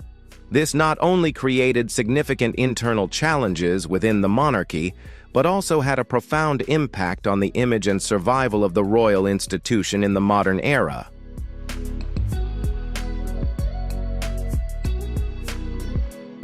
Princess Anne is widely known for her steadfast loyalty and deep commitment to the traditional values of the royal family. She is someone who finds it difficult to accept changes or individuals entering the royal household under complicated circumstances, especially when such developments seem to threaten the stability of the long-held principles she cherishes. Having dedicated her entire life to strict discipline and absolute devotion to her royal duties, Anne views Camilla's presence in the royal family not merely as that of an ordinary individual, but as a symbol of the profound changes unfolding within the monarchy. To her, Camilla represents a challenging shift as the institution gradually moves away from rigid traditional frameworks, ushering in a new era that is both uncertain and controversial. The tension between loyalty to tradition and the inevitability of change has caused Anne to grapple with complex emotions while raising significant questions about the future of the monarchy in the modern age.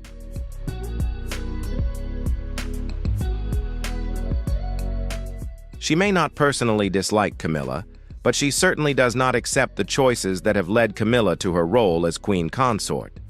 From Anne's perspective, royal life means duty first and emotions second. This belief has guided her actions and likely created an emotional distance between her and Camilla. Over time, the public has seen fewer moments of the two women together. Although they attend the same events, their interactions are brief and formal. Behind the scenes, a true bond has never really formed. Too much has happened. Their shared history, intersecting paths, pain, and shifting roles within the family have made it difficult to build anything meaningful between them.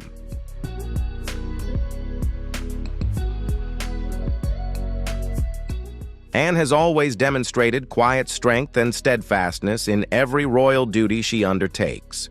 She does not easily grant respect or show courtesy unless it stems from concrete actions and sincere commitment. For Anne, titles or family ties only truly hold meaning when accompanied by loyalty and relentless effort. It is this serious and determined attitude that has made her a solid pillar, respected and trusted by both the family and the public, serving as a symbol of dedication and responsibility in preserving the traditions and reputation of the monarchy.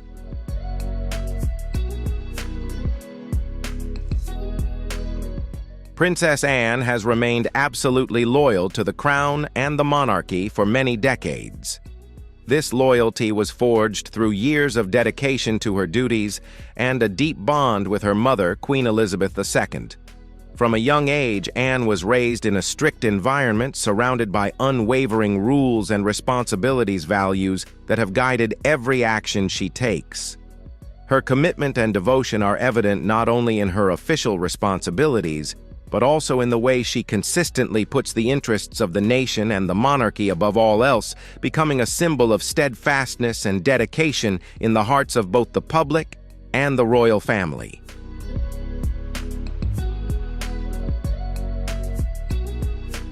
When Prince Charles began moving closer to making Camilla his wife, Anne went through an intense inner struggle to accept this difficult reality.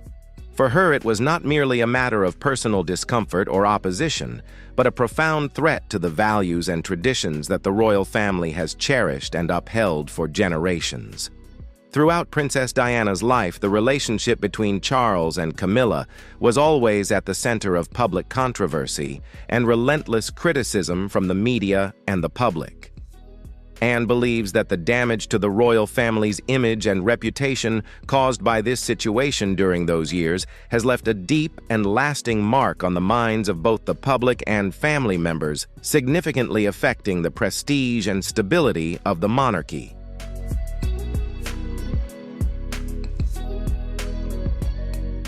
For Anne, royal life has never been merely about titles, praise, or lavish ceremonies. It is a responsibility to serve the people with grace, resilience, and a quiet but unwavering determination. In her eyes, Camilla has yet to truly prove that she possesses the qualities necessary to fulfill that role. She lacks the essential traits and values strict discipline, the ability to overcome challenges, and a deep sense of duty to the community. Over time, things have grown more complicated as the monarchy entered a new phase, and Camilla's position has changed significantly. Now, as queen consort, Camilla is no longer a peripheral figure, but has become an important partner standing beside the king, representing the royal family to the world.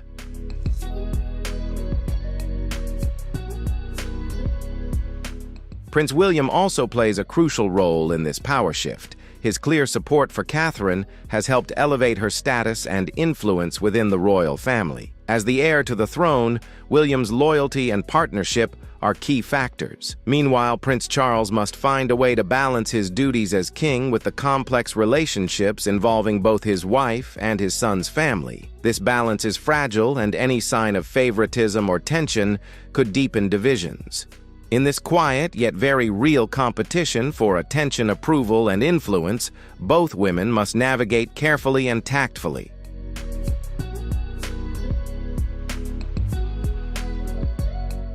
Whether you stand with William or Harry, one thing is undeniable. The moment Princess Anne conveyed King Charles's final wish marked an irreversible turning point in royal history. All eyes are now on the future, a future full of turmoil where old conflicts may either serve as a springboard for change or become the cause of permanent division. What do you think will happen next? who will truly rise to take the central role during this turbulent time? Leave your thoughts in the comments below. I'll read every single one. And if you found this video interesting, don't forget to like, subscribe, and hit the notification bell so you don't miss any of the latest royal updates. Thank you for watching, and I'll see you in the next video.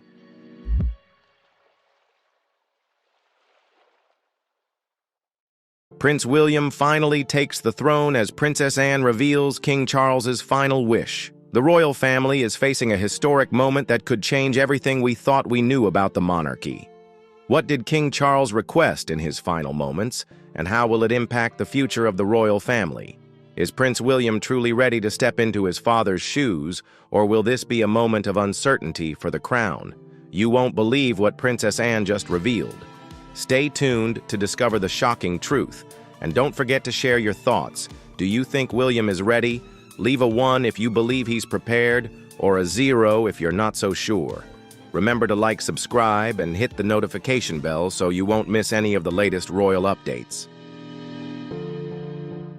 Prince William has carried a great destiny from the moment he was born. Born on June 21, 1982 at St. Mary's Hospital in London, he is the firstborn son of Prince Charles and Princess Diana. William's arrival was not only a joy for the family, but also marked a significant turning point in the history of the British royal family.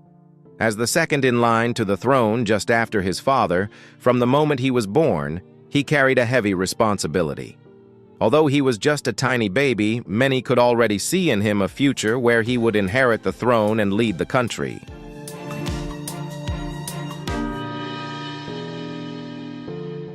From a young age, William became the center of public attention, not only because he was the son of Prince Charles and Princess Diana, but also due to his approachable and charismatic personality. He appeared in official family portraits and attended royal events from a very young age. Despite carrying the weight of his royal duties, William remained an ordinary child, with his own interests and habits. His mother, Princess Diana, affectionately called him Wombat, and his younger brother, Prince Harry, lovingly referred to him as Willie, showing the warmth and closeness of their family bond. With a joyful heart and energetic personality, William enjoyed exploring the world around him and occasionally displayed the mischief of childhood, which made him all the more endearing in the eyes of the public.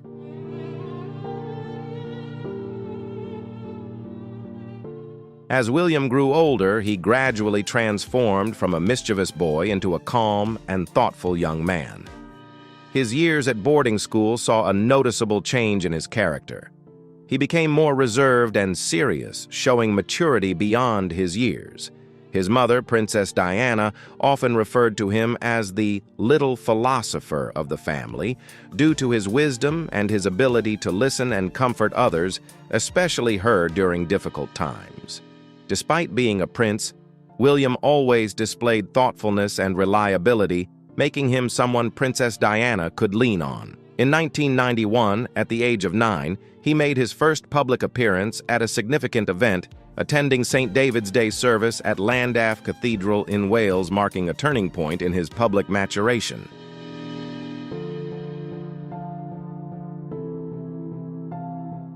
He then joined his parents and younger brother on royal tours, including a trip to Canada. William learned about his royal duties and responsibilities from an early age, but life wasn't always easy for William. His parents divorced in 1996. Then just a year later, a terrible tragedy struck. Princess Diana died in a car crash in Paris on August 31, 1997. William was 15 at the time. He was staying with Prince Harry and their father, Prince Charles, at Balmoral Castle in Scotland.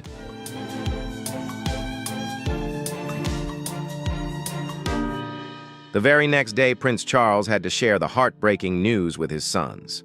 The world watched Princess Diana's funeral on September 6th. People saw the two young princes walk behind their mother's coffin with their father-grandfather, Prince Philip, and Uncle Charles Spencer. It was a heartbreaking moment. William and Harry tried to keep their spirits up, but everyone could see their sadness. The memory has stayed with many people around the world. For William, it was a life-changing moment. He had to grow up quickly after losing his mother.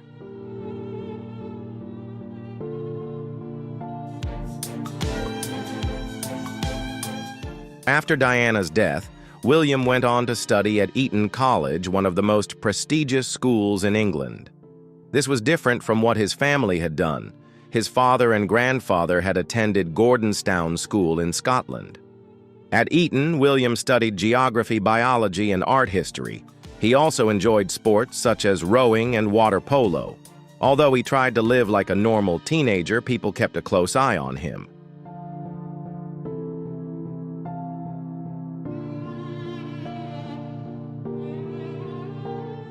After finishing his studies at Eton, William decided to take a gap year. He traveled the world and learned many new things. He did military training, worked with charities in Chile, and visited Africa. This time helped him gain a better understanding of the world and the problems people face in their daily lives.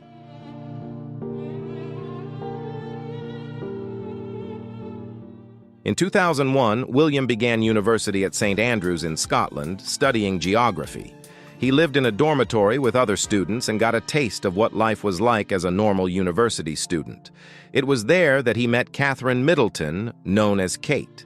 At first, they were just friends, but their friendship soon turned into love. Years later, they married, and Kate became the Princess of Wales.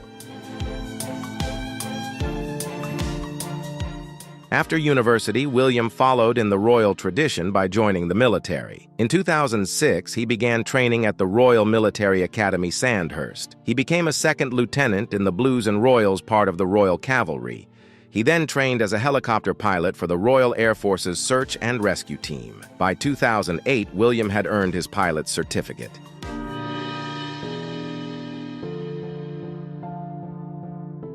From 2009 to 2013, William was stationed at RAF Valley in Anglesey, Wales. He served as a co-pilot on Sea King helicopters and participated in over 150 rescue missions. These missions saved many lives and showed William the hardships that ordinary people go through. This experience taught him about responsibility and duty, not only as a prince, but also as a human being.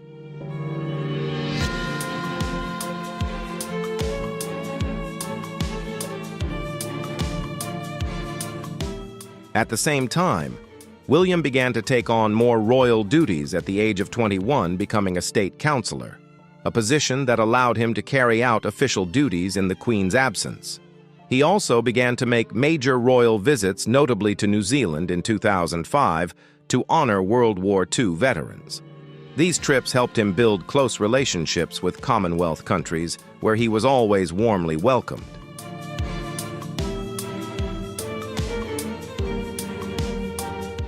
William's royal duties have taken him to places like Australia, New Zealand, and Canada, where he is loved not only for his title, but also for his kindness and genuine concern for people. In times of trouble, such as natural disasters or national crises, William has always shown courage, compassion, and calmness. He is a symbol of comfort and hope, representing the royal family with grace.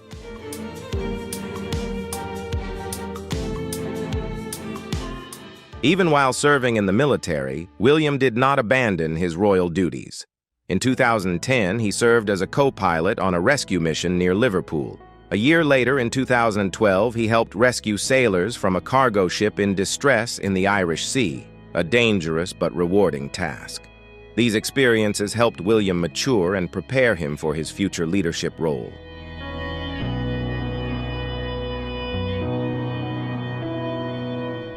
He spent 6 weeks in the Falkland Islands carrying out search and rescue missions, playing a key role in military operations in the area. William's active military service ended in 2013, but he has maintained close ties with the armed forces, supporting the Battle of Britain Memorial Flight and regularly attending important military events and commemorations. Unlike Prince Harry, who stepped back from royal duties in 2020, William has chosen to remain and fully fulfill his responsibilities to the royal family and country.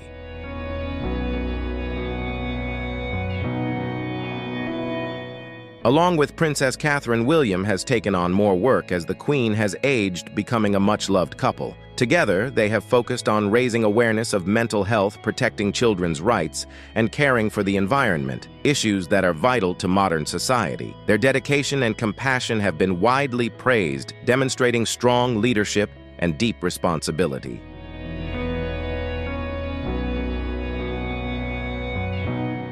Over the years, William's life has been shaped by patience, responsibility, and kindness. Rather than rushing to the throne, he has chosen to learn, serve, and quietly grow into his role. Experiences ranging from personal pain, military duties, and royal duties have shaped him into a thoughtful, dedicated, and trustworthy future king.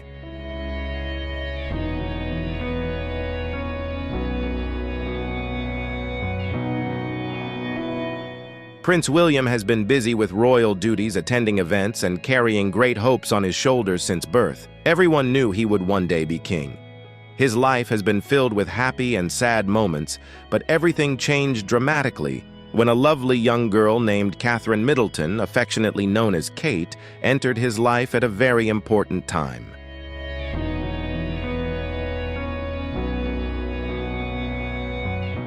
What about you? Do you think Prince William has the ability to take on this responsibility, or will there be a surprise that changes everything? What do you think will happen next in the royal family's journey? Leave a comment below and let us know your thoughts. Will the power transition be smooth, or will there be major disruptions in the near future?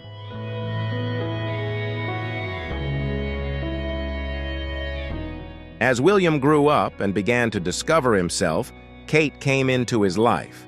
They first met while students at the University of St. Andrews in Scotland. What started as a simple friendship gradually developed into a deeper relationship.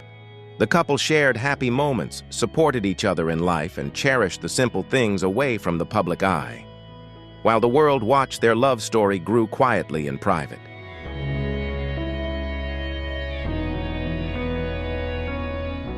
After a long period of dating with many joys and challenges, William proposed to Kate.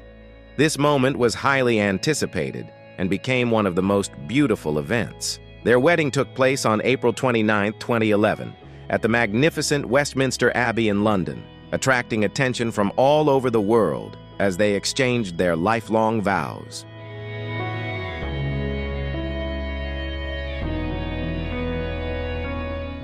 The wedding not only marked an important royal event, but also opened a new chapter in William's life. He was no longer alone in his royal role, as Kate gracefully stepped into public life, ready to take on duties and contribute to building a new warm image for the royal family. Her presence brought a breath of fresh air, softening the traditional image of the British royal family.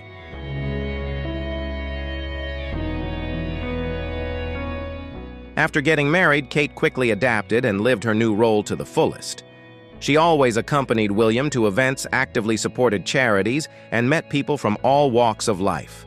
Her special point was the ability to make people feel appreciated and truly cared for by listening sincerely, always smiling and showing warmth in every action.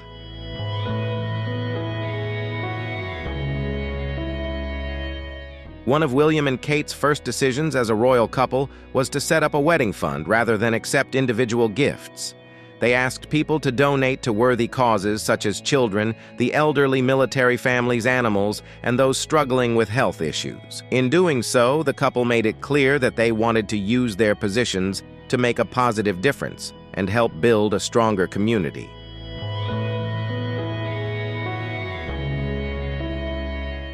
Over time, Kate has become increasingly prominent in her own philanthropic role, focusing on areas such as mental health, child welfare, addiction, recovery support, and the arts. It has become known as the Kate Effect. Whatever she endorses or wears quickly attracts public and media attention, helping to raise awareness and momentum for important social issues. Kate's subtle yet powerful influence has made her an icon not only for fashion, but also for philanthropy and community service.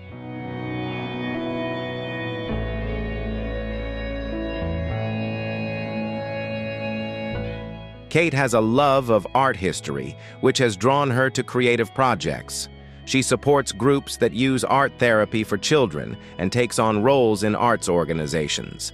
Her love of photography is also a big part of her royal life. Kate often takes official photographs of her children, capturing sweet moments in their adult lives.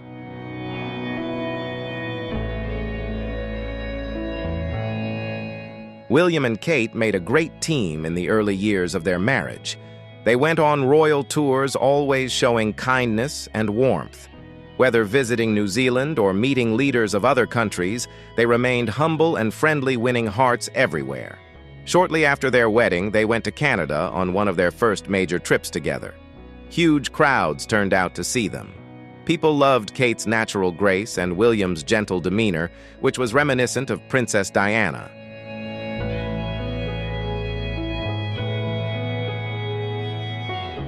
Over time, Kate also attended events herself. Her first solo event was a fundraiser for In Kind Direct. She then gave her first public speech at a children's hospice, showing her concern for the families and children she met. But their lives were not all about royal work. They built a loving, happy home for their growing family. Their 3 children, Prince George, Princess Charlotte, and Prince Louis, brought joy not only to them but to people everywhere.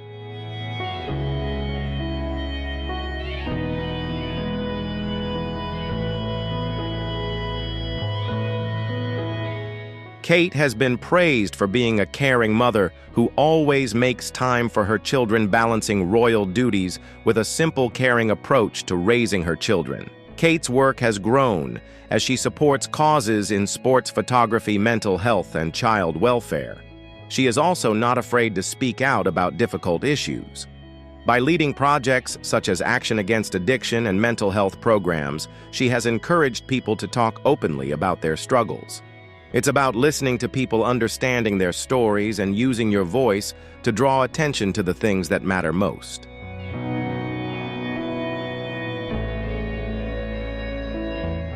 Even as the pandemic raged in 2020, William and Kate continued to find new ways to connect and support their communities. They embarked on a 3-day train journey across England, Scotland, and Wales to pay their heartfelt thanks to frontline healthcare workers. While the trip was controversial and drew some criticism, it was a clear demonstration of their gratitude and genuine concern for those fighting the pandemic.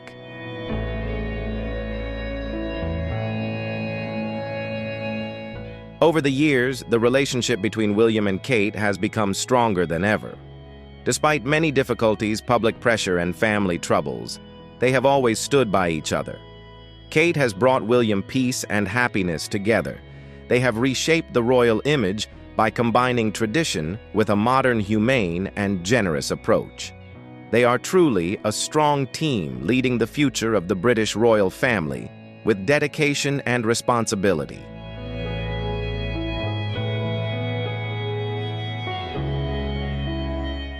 In 2013, the birth of Prince George brought joy not only to Prince William and Catherine but to the entire nation. People around the world celebrated the birth of the future king.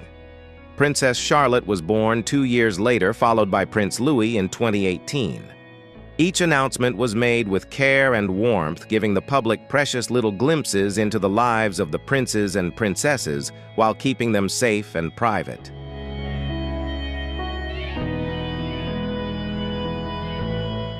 William and Catherine have decided to raise their children in a peaceful environment away from the constant attention of the cameras and media. They first chose to live on the peaceful island of Anglesey, then moved to Norfolk to build a life that blends royal tradition with a modern, simple style. They wanted their children to have a peaceful, loving childhood away from the hustle and bustle of London.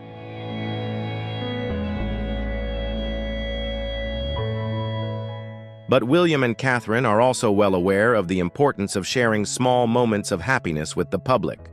By releasing family photos on special occasions like birthdays and Christmas, they give people an intimate glimpse into their private lives where royal titles mingle with bedtime stories and simple but meaningful outdoor games.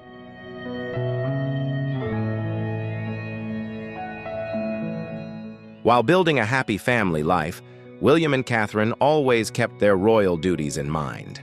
Shortly after their wedding in 2011, they made their first royal visit to Canada. Their kind, friendly nature made them very popular with everyone they met. Whether planting trees or playing street hockey, they joined in with laughter and smiles, showing a down-to-earth side of royalty that touched people's hearts. They then visited California, where Catherine made her first trip to the United States as a royal.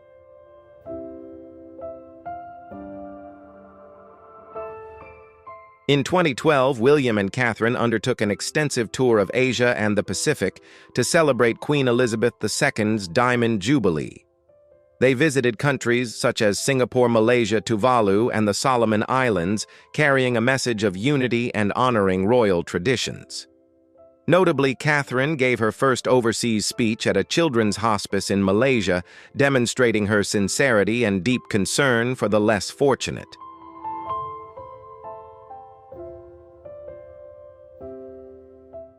The royal couple made special connections with people from all walks of life, making the trip a huge success and a strong reinforcement of the relationship between the British royal family and the Commonwealth countries.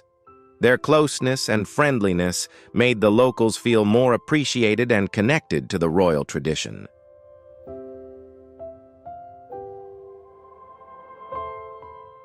In 2014, William and Catherine continued their tour of Australia and New Zealand, this time bringing Prince George along, the little prince's first official trip. George quickly captured hearts with his innocent moments, hugging toys and playing at children's events. The visit was considered a perfect combination of important meetings and fun moments, and was hailed by local media as one of the most memorable royal visits to the region. Over time, Catherine became more and more involved in royal duties. She regularly appeared at state events, official ceremonies, and charity gatherings. People loved her not only for her beauty and kindness, but also for her simplicity and approachability. Although she was the Duchess of Cambridge, she was still someone that ordinary people could relate to because of her humble background.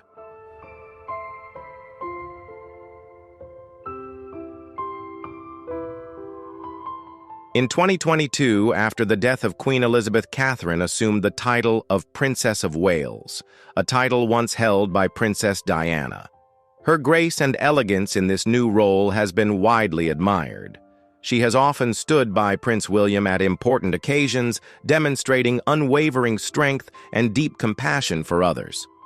She remains committed to the causes she cares about most, particularly child development, mental health awareness, and support for families.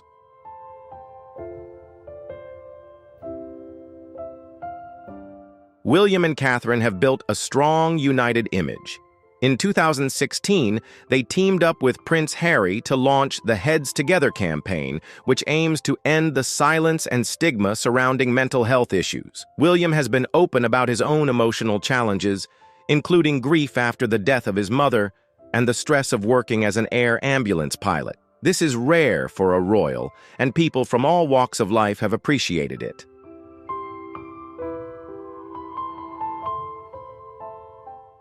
In 2020, William showed his interest in global issues by creating the Earthshot Prize. The prize aims to find and support smart, innovative ideas to help protect the planet. Each year, 5 winners are awarded $1 million for projects to combat climate change and help heal the environment.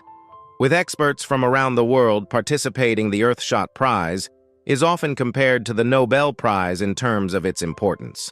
It shows that William wants to be more than just a future king. He hopes to make a real difference in the world.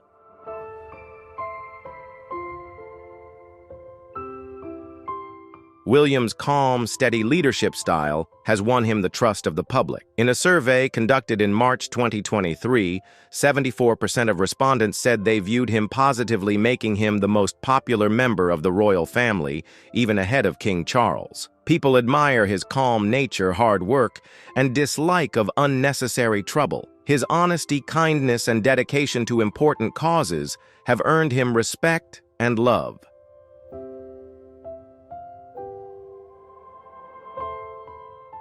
In 2021, Prince Harry and Meghan Markle made headlines with an interview where they discussed issues and racism within the royal family. William responded with caution by briefly denying the allegations without adding fuel to the fire. His calm handling of the situation was seen as a wise and graceful move, showing his ability to handle difficult situations with dignity.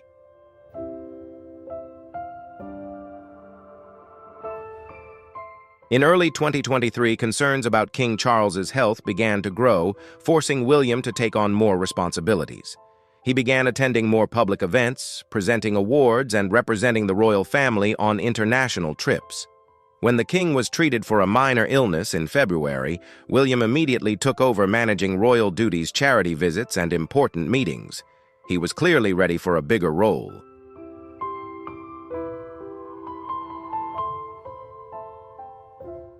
William also continued his mother's legacy by supporting charities she cared about.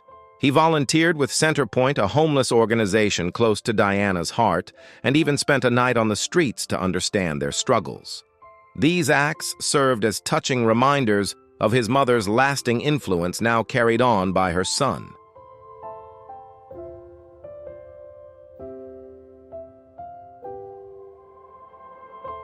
William and Catherine have also found a way to balance the modern world of social media.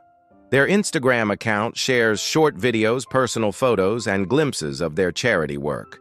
These updates feel genuine and warm while still respecting royal tradition.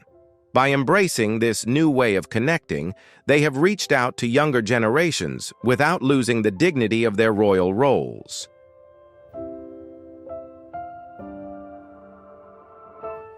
William has been gently shaping a new kind of royal leadership.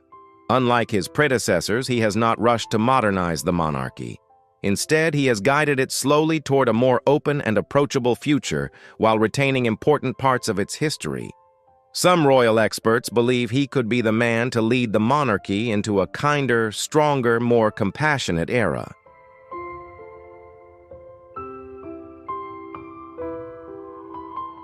The big question that remains unanswered is, when will Prince William officially ascend the throne, and how will that process take place? This is something that many people around the world are very interested and curious about. Could William become king sooner than expected? The answer remains to be seen, but recent developments have increased attention to this issue.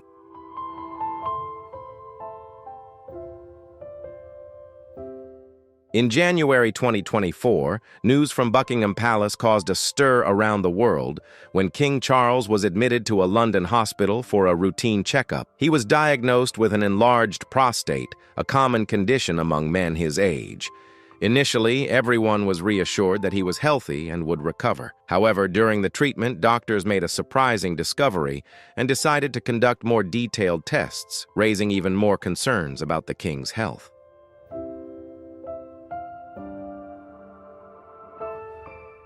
Soon after, the palace shocked everyone by announcing that King Charles had cancer. They did not specify what type of cancer it was, but they made it clear that it was not prostate cancer. The king immediately began treatment, going to the hospital every week to fight the disease.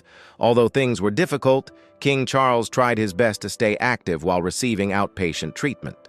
He continued to carry out his important royal duties. Some of his public events were canceled, but he continued to work behind the scenes.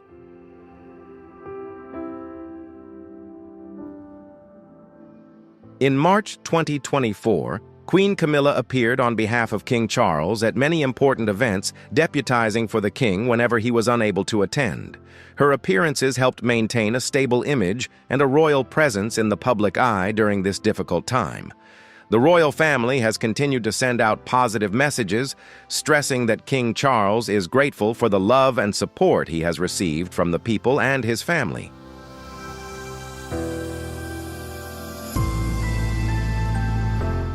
In March 2024, King Charles made his first public appearance since his illness, attending Easter service at St. George's Chapel at Windsor Castle. This event gave the public great hope that the king's health was improving. In April 2024, the palace announced that King Charles's health was improving and that he would gradually return to royal duties, albeit on a lighter schedule.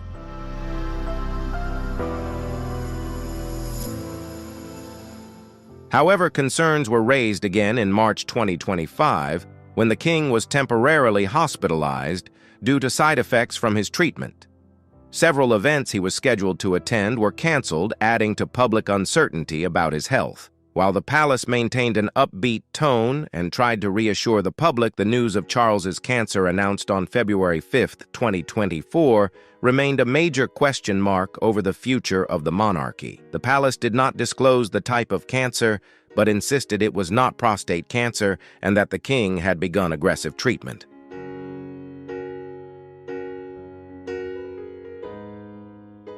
Despite his long-standing health problems, King Charles has shown an admirable sense of responsibility in continuing to assume his role as head of state.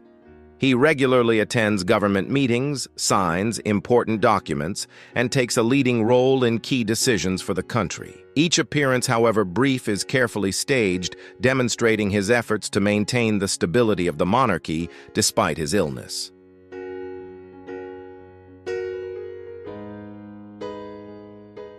However, in May 2025, a special event attracted the attention of the public and the media. King Charles made a brief visit to Canada. During the trip, he addressed the Canadian Parliament and met with the country's top leaders. While the public was happy to see him again, many noted that the visit was very short, and all activities were organized quickly in contrast to the open long-term contact style of previous years. This raised concerns that the king's health condition may be more serious than the palace announced.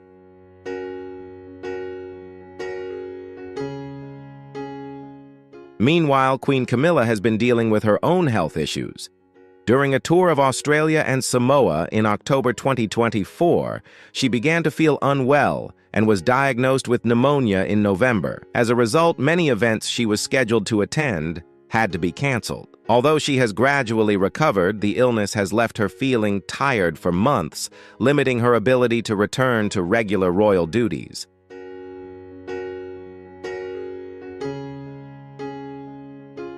In December 2024, when the Emir of Qatar visited Queen Camilla, was scheduled to attend many important events such as dinners and meetings, but doctors advised her to rest. Most of her activities were canceled, raising concerns about the future of the royal family, especially as King Charles has become less and less visible in public. The health of both has raised many questions about the upcoming transition of power.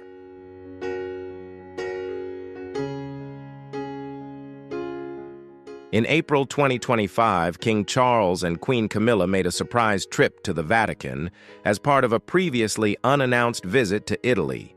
There they had a private and emotional meeting with Pope Francis, who was also recovering from pneumonia.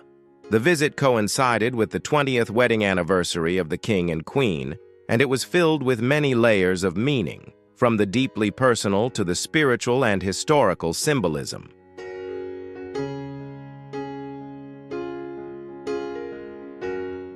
However, the solemn atmosphere quickly turned gloomy when Pope Francis passed away just 12 days later.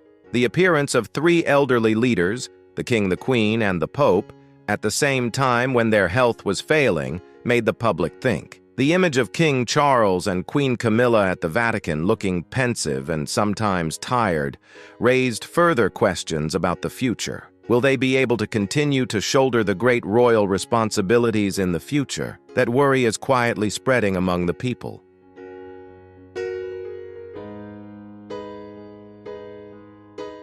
Although the palace has never officially said anything about the king's abdication, experts and royal historians have begun to talk about the possibility that Prince William will ascend the throne sooner than expected. During this time, Prince William has begun to take on more royal duties.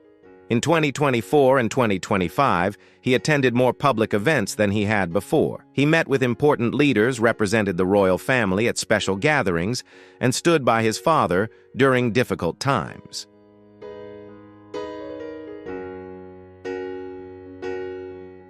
Some believe this means the royal family is carefully preparing for what might come next. There has been no official announcement of King Charles stepping down, but it is clear that Prince William is being entrusted with greater responsibilities. He has handled difficult situations with grace and calm. The way he has gently taken on more work without trying to draw attention to himself has made people admire him even more.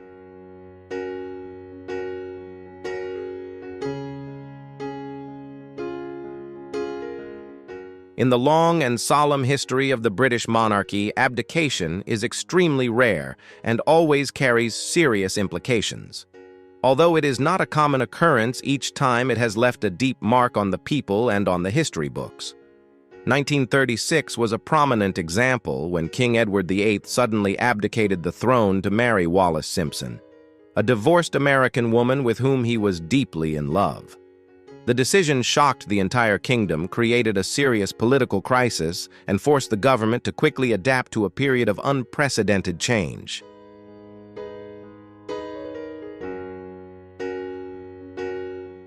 Buckingham Palace has not given any hint that King Charles is thinking about abdicating. Palace officials have made it very clear that he remains fully committed to his work as king. Even while undergoing cancer treatment, King Charles has continued to handle his daily responsibilities, reading government documents, holding important private meetings, and quietly handling the affairs of the kingdom. Those close to the king say he believes it is his duty to serve as monarch for the rest of his life, and unless his health takes a turn for the worse, they believe it is highly unlikely that he will step down.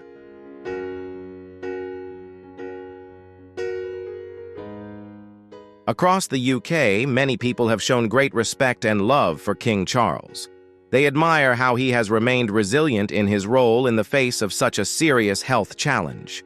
In early 2025, the king even made a short trip to Canada. The visit only lasted 20 hours, but it showed everyone that he still wanted to do his job very much. Although the visit was short, people saw it as a sign of his strength, courage, and determination. However, everyone understands that dealing with cancer at his age is very serious, and no one really knows what the future holds.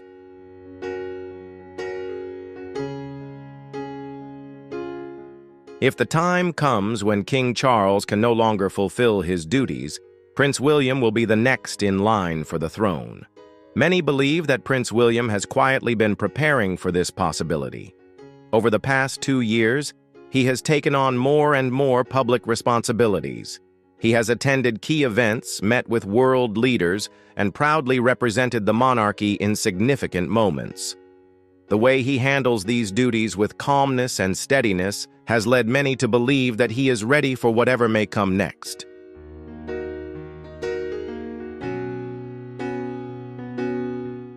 Meanwhile, the public and political analysts are closely following every move from Buckingham Palace, especially the statements and actions of royal family members. Many believe that although the current situation is somewhat difficult, the stability and long-standing tradition of the monarchy will help the royal family overcome this challenge. They also believe that maintaining a positive image and unity within the royal family is a key factor in maintaining the people's trust.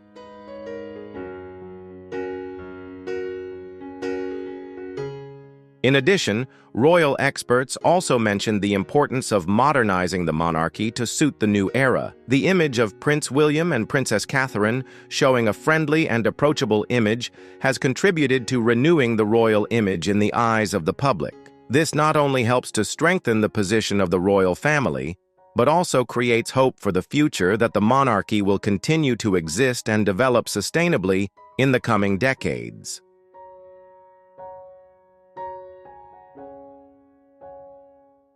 Thank you for watching the video. What's happening in the royal family is sure to continue being a topic of much debate and attention. We've witnessed some important turning points, and perhaps this story is just beginning. Whether you stand with William or Harry, the changes in the future of the monarchy are inevitable. If you want to stay updated with the latest developments, don't forget to like, subscribe, and hit the notification bell to keep up with all the fascinating royal stories. Leave a comment to share your thoughts. Every opinion matters. Thank you, and see you in the next video.